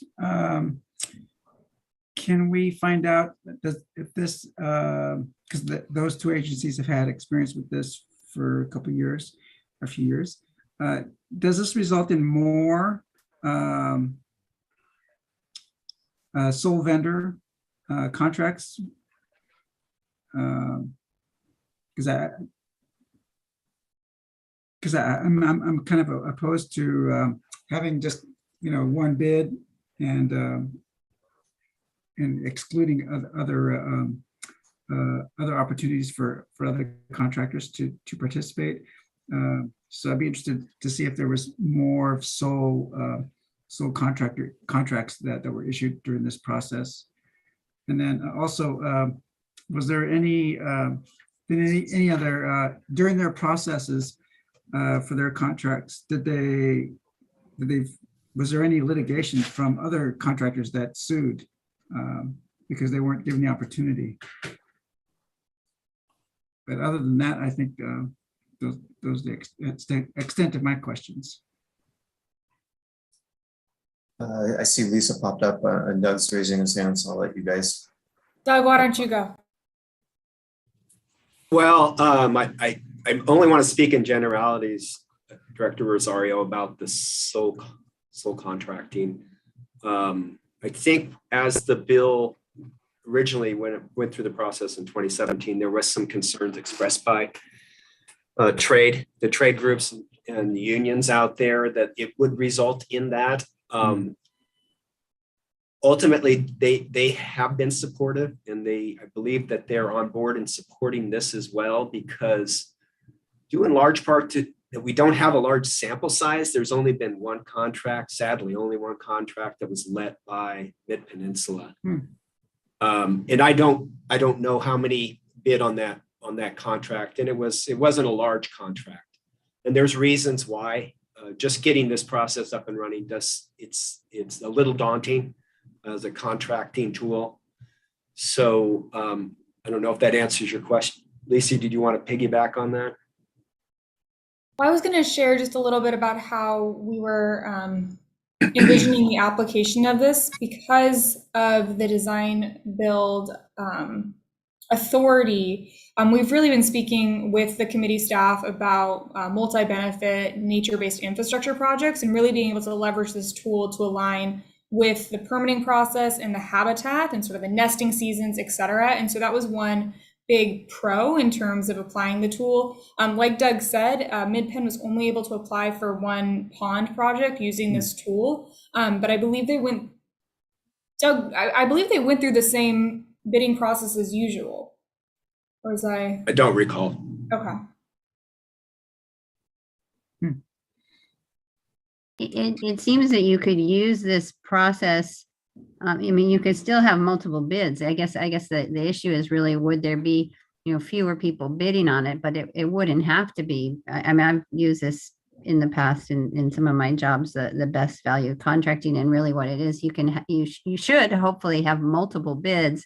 You're just rating them a little bit differently. Instead of looking more closely at the lowest cost, you're looking at, who provides the best value for the money you're going to be spending. And so in concept anyway, I think that's important, especially, in this area.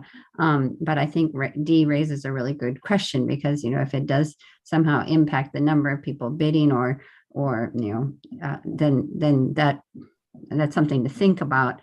But otherwise, in general, I think this is a really good thing. It just weights the assessment of the contract slightly differently in a way that I think is helpful for this type of work.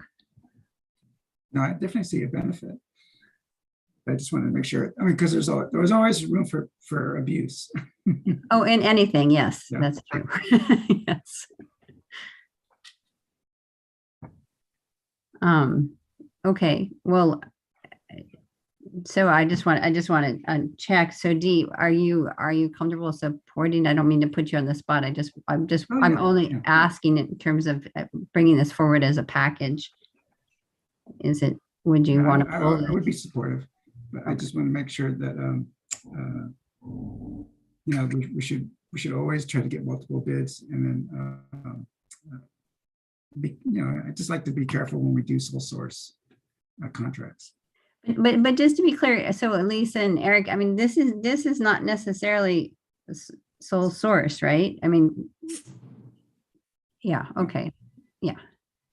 But I guess Dee, what you're saying is that if fewer people bid, it could be effectively become sole source. Yeah. But you still have an open bidding process. Okay. Okay, great. Well, thanks. Director Waspy, did you have anything to add on this one? It sounds good to me. It sounds like it's been researched, and I share Director Rosario's concerns, but I think if there's going to be more work like this, I assume restoration work, and we're sort of moving towards that. Everybody in the state and the country, hopefully. People will adapt, and if they can't figure out a way to bid it, they'll learn, because I think there'll be a lot of money involved in this, and specialize and do good work and do what we need, and I don't think we'll stifle any bidding. We might create some creative people. Well, I guess, and I have a question. So does this legislation, does this just give us an additional option for how we put up something to bid? Okay, so we could still, if we found that this was having unintended consequences, we as the park district could go back and say, okay, we're going back to the other way of doing it, which is the lowest price. Is that correct? Thank you, Director Eccles. Yes, it doesn't impact our internal agency policies. It just gives us an additional authority and the option to use it. Okay, well then I think for me, it's a no-brainer then if we can always, it just gives one more tool in the toolbox, so to speak. So great. Okay, great. Let's move on. Good discussion. Okay, thank you for that. The next bill is simply just an extension of the database that we as a state have for sea level rise programs and needs. And it's really a planning tool. And it was set to expire or not expire, but not have new additional information provided to it on the 23rd, January 1, 2023. This legislation extends the date to 2028. So it's a pretty, it's not something that we would use on a regular basis, but it is another, as we just said in the last bill, tool in the toolbox for our planning team and design team.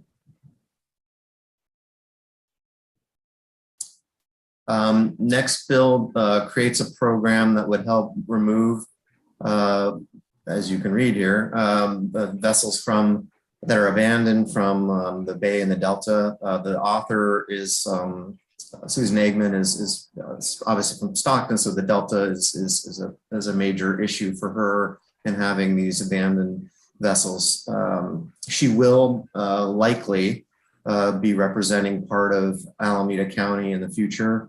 But just for this purposes of this program, our legal counsel took a look at it and thought it would be beneficial for the park district potentially. It does not add funding for it. It's as you can read there, it just establishes it, but it would be a good program to fund in the future.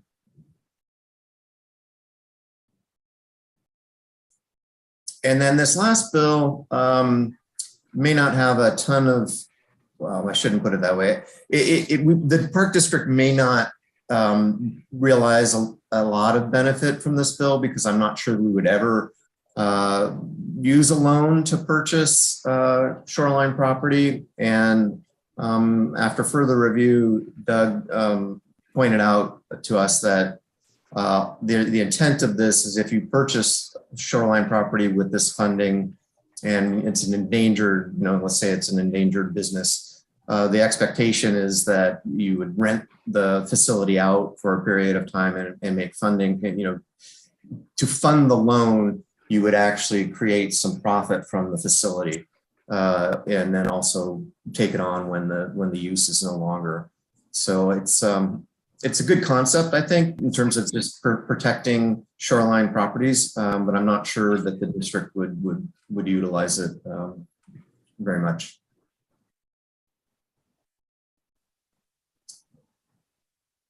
And then this is, I guess, I'm not sure if we should call for the recommendation for those bills for a vote now. I think we probably should before talking about the bill that we're watching, because I don't think we need to vote on a watch. Yes, absolutely. I think we can, why don't we go ahead and, are there any further comments, or if someone is ready to make a motion, we can do that too.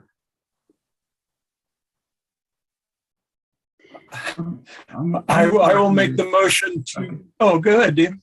I should second because I'm not a permanent member of the, I'm channeling. Okay, well, I would move that we approve the bills on the consent calendar for support, and with the addition of the co-sponsorship with Mid-Penn. Is that appropriate? I think that's what we discussed and what we thought about, right? Yeah, and we should just be specific about which one with mid-pen. So Eric, do you want to just say what bill that was that we were just talking about to make it clear? Sure. AB 2610 regarding ecologically sensitive vegetation management. Right, okay, so there's a motion on the floor to adopt the recommendations to support all of these bills in the support list and raise the item F, AB 2610 to sponsorship. And, Okay. and Chair Eccles, but the staff request was for sponsorship on AB 2789 as well, the best value contracting bill. Well, I'm okay with that. I don't think we talked about that. So Director Rosario or Dr. Wasabi, did you have any thoughts on that? Yeah, actually, I think Dennis and I agreed on that one. The first one, I think we wanted to wait until we got some more input from Doug. Well, that was it. I think that was item, wait a second. There was one. That was the trails, so the very first item. Need more information on trails. 2610, you agreed to co-sponsor, and then we are working in partnership on 2789. Right? Okay. Staff is also asking for co-sponsorship with MidPen on that bill. Yeah. That's what I remember. I know we didn't discuss it, but I don't have a problem being a co-sponsor on that one either. Okay, great. Okay. Second. Okay, our recording secretary, can you please call the roll? Yes. Chair Director Eccles. Aye. Director Rosario. Aye. Director Waspy. Aye. The motion passes unanimously. Thank you. Thank you. Thank you. Okay.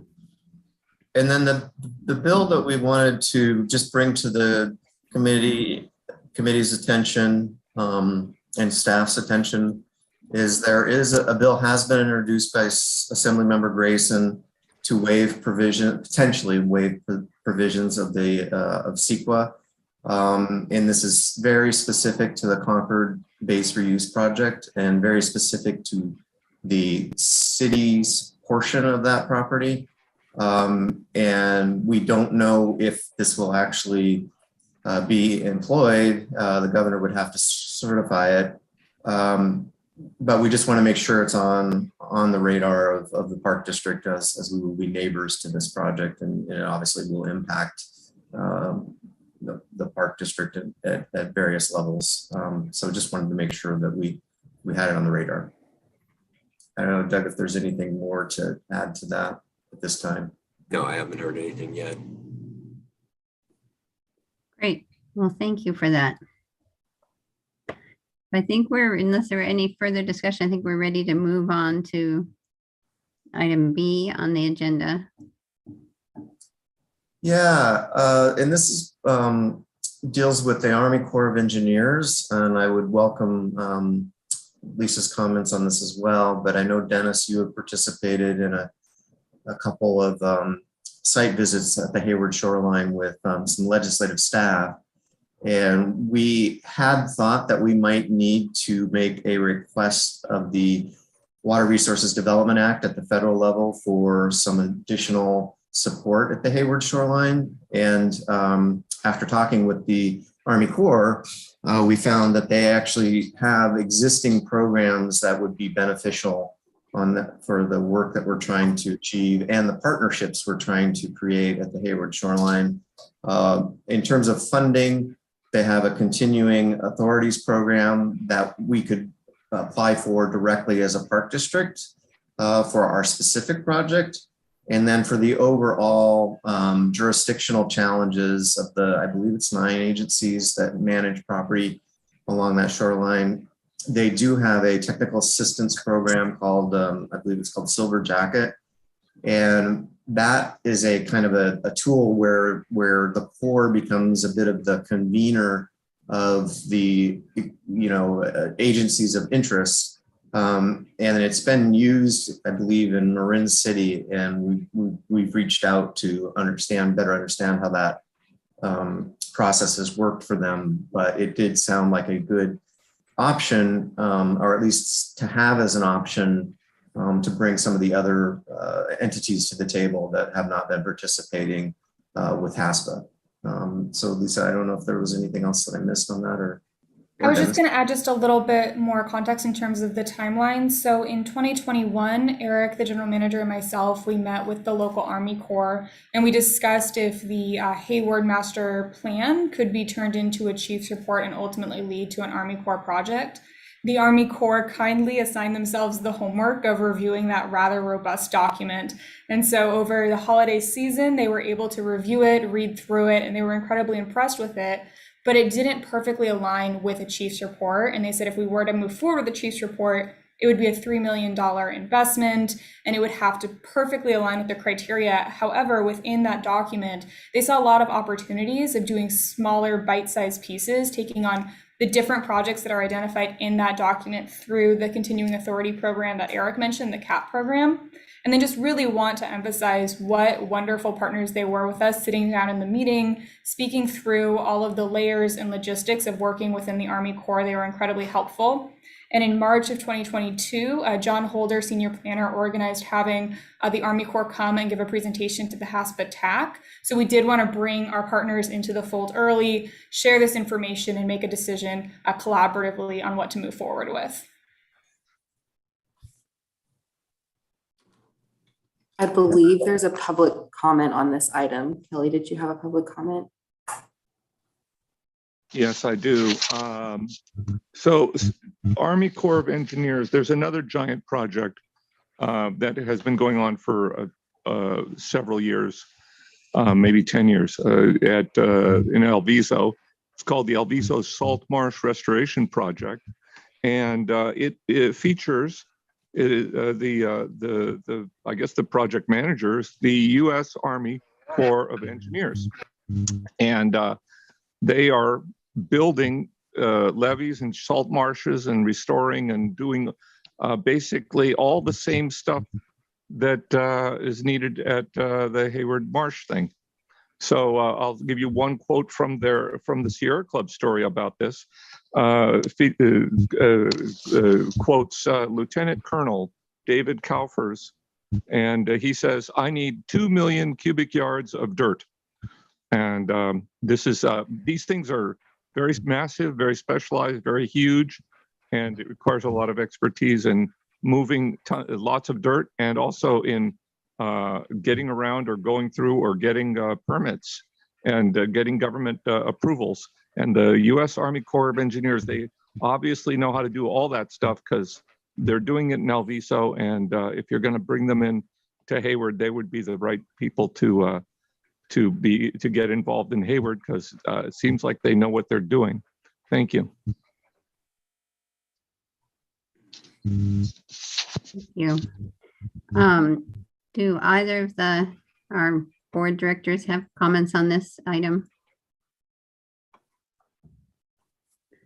Well, go ahead, Director Rossby. Sure, just an anecdotal comment. I mean, you know, I've been involved with HASPA for quite some time, and it's a great little organization, and I respond little organization.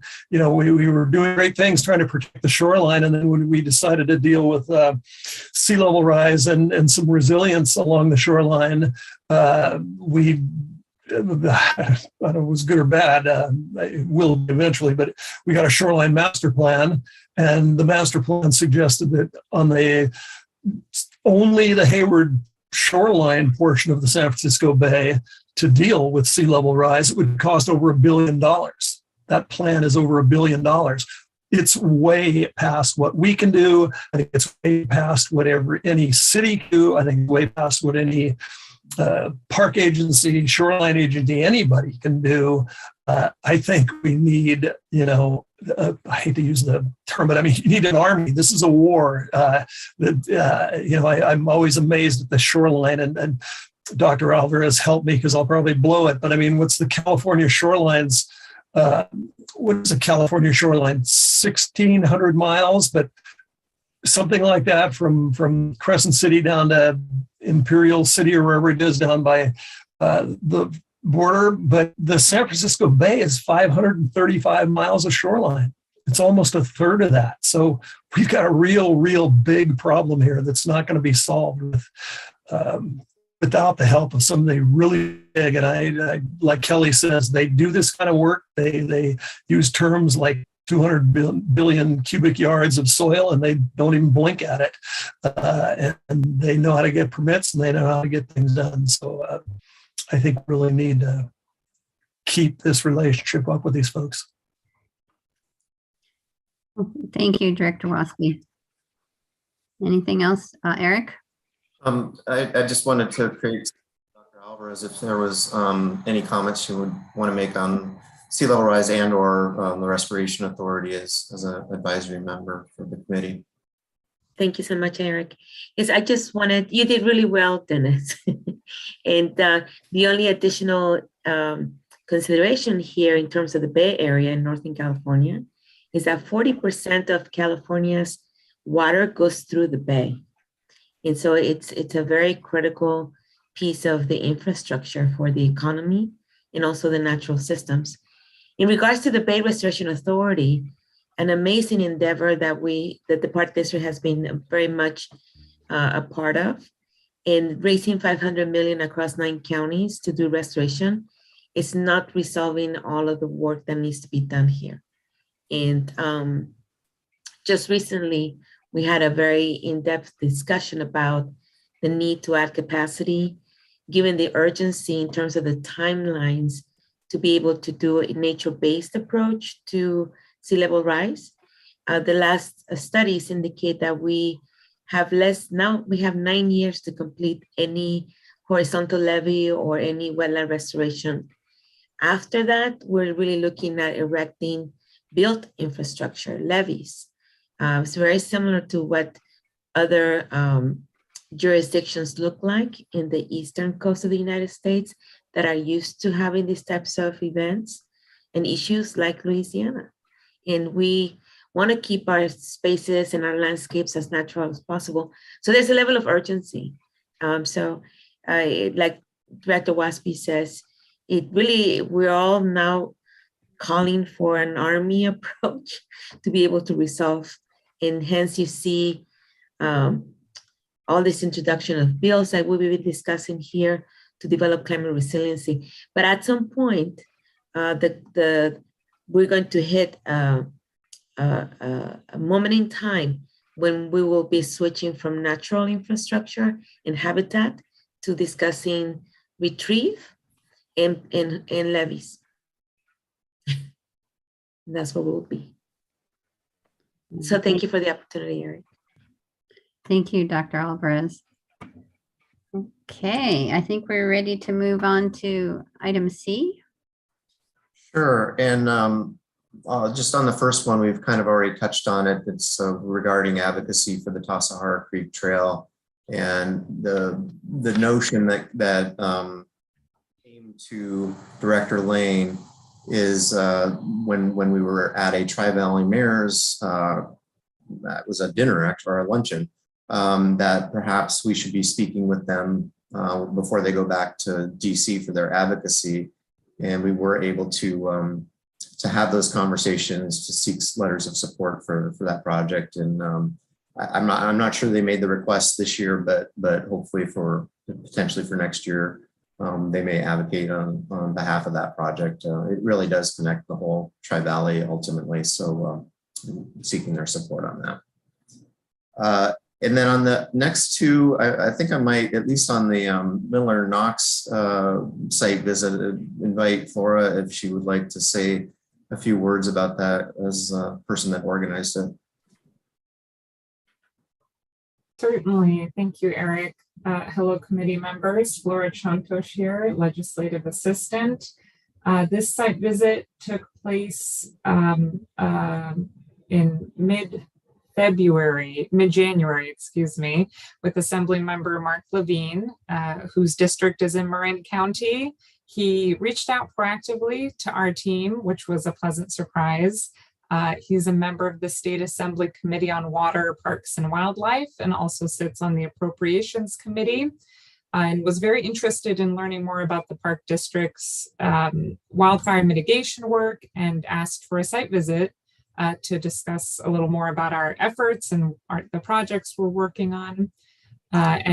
So we organized this site visit at Miller Knox. Thank you to Director Eccles for attending. It was great discussion. We covered everything from fuel removal projects, cutting the green tape initiative, insurance rates tied to fire risk. He was excited to be there and asked very thoughtful questions. The visit was staffed by government affairs staff and by members of our fire department, and was a great chance for discussion. Thank you very much, Flora. I just want to say you did an excellent job of organizing that site visit. And as always, it was extremely informative. I've been on several of these site visits, especially having to do with both the wildfire mitigation efforts and the tree die-off. And I still learn something every single time. So thank you for that. Did either Director Waspy or Director Rosario want to say anything else? And I have to make sure I can't actually see Director Rosario. So, okay, he's just smiling. Okay. Okay. All right. So let's move on to the next item, the number 3. Yeah, and similarly, this was organized by Flora, did a great job. But it was a pretty large group of people. But very similar to the Hayward shoreline, the Sand Beach in Alameda. There's at least 4 jurisdictions that have an interest in that area there: the city, state parks, and Caltrans, and us. And it's expensive to replenish the beach, and it's happening more and more frequently that it needs that because of sea level rise and storm surge. So the solution may be something beyond just sand replenishment in the future. And I know Dr. Alvarez was talking about retreat and potentially levees, and some of those things may be necessary at this site. And potential to maybe, I don't know if they'll ever close the road, but the reason the sand beach was put in was because the storm surges were undermining the road, literally cutting underneath it. And so the Army Corps of Engineers actually designed the beach in the Park District. And I don't know the history of this, but for whatever reasons, we implemented it, even though it's city property.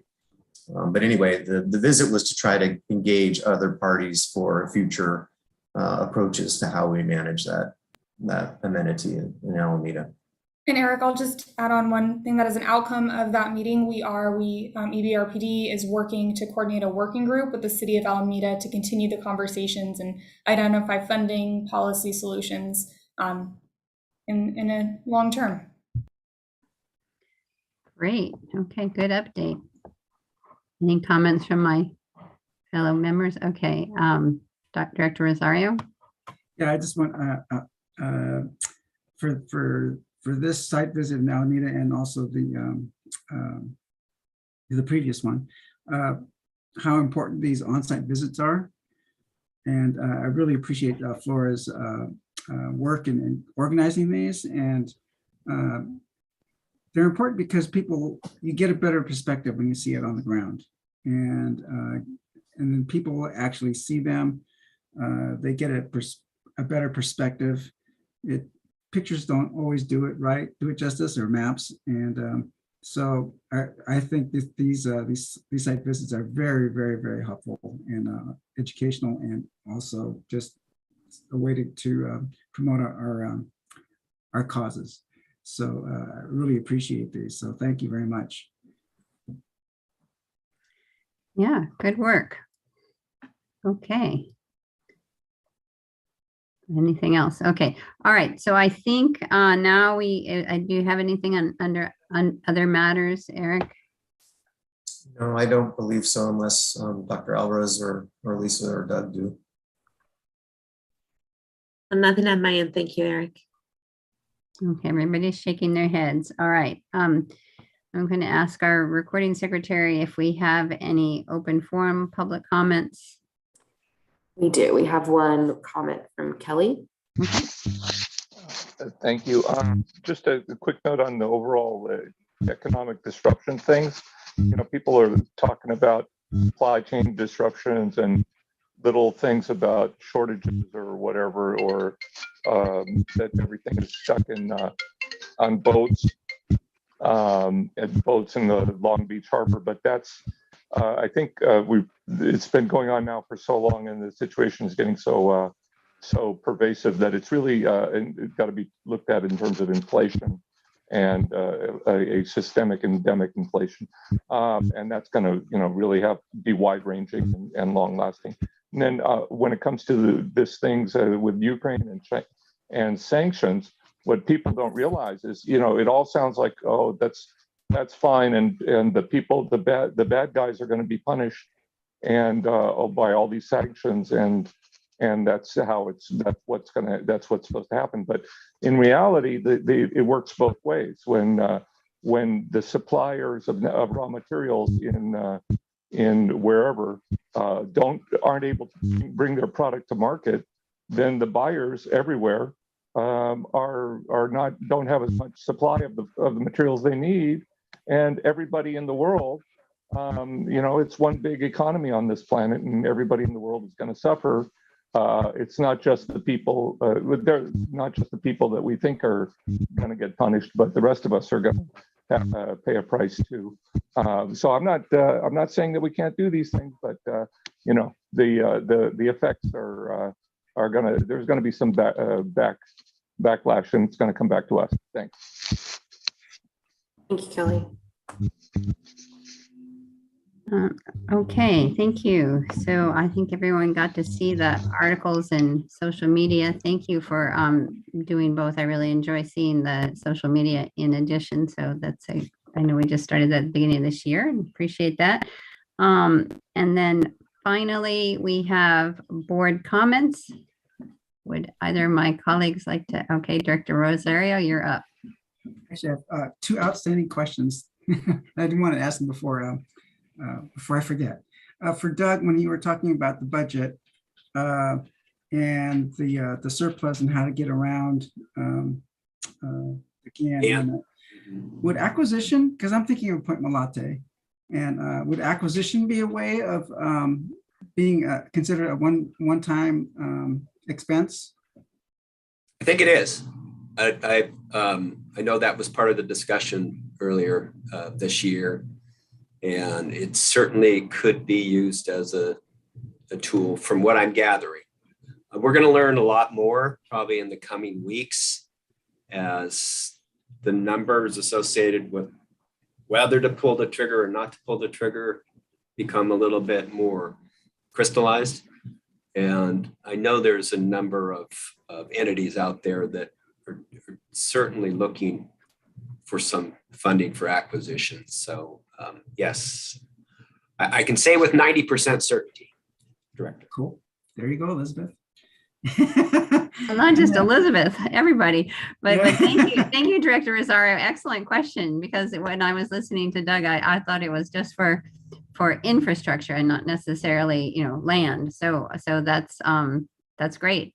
And even if it's for infrastructure, I suppose, well, it wouldn't be one time, it'd be ongoing costs, I suppose. But anyway, yes, well, that's good to hear. But thank you very much for the question, Director Rosario. I'm going to confirm though. Yeah. Okay. Yeah, please confirm that. Yeah, that'd be great. And I have one more question, and this one's for Peter if he's still here, but maybe somebody regarding the omnibus bill for the national parks. I noticed there was a bill there there was a 1.5 million for national trail systems. And I was curious if our Skyline National Trail and the De Anza Trail would be, and our portions of the De Anza Trail would be eligible for grants there. I'm channeling Beverly Lane now. You always ask good questions, Director Rosario. I'll need to check on the eligibility of those trails for that program. And I'll report back. Great, thank you. And then just overall, I love the inclusion of all the new elements there, especially the local agencies and the looking ahead. I think it's wonderful. So thank you very much. Well, thank you, Director Rosario, for joining us today. Appreciate it. Yeah. And Director Waspy, did you have any closing comments? Just thank you to everybody that's done everything. Doug and Peter, thank you so much for your insights on what's really going on in the world. And thank you for staff for advocating for us and doing all this great work. And thanks, Dee, for pinch hitting. Good to see you. Yeah.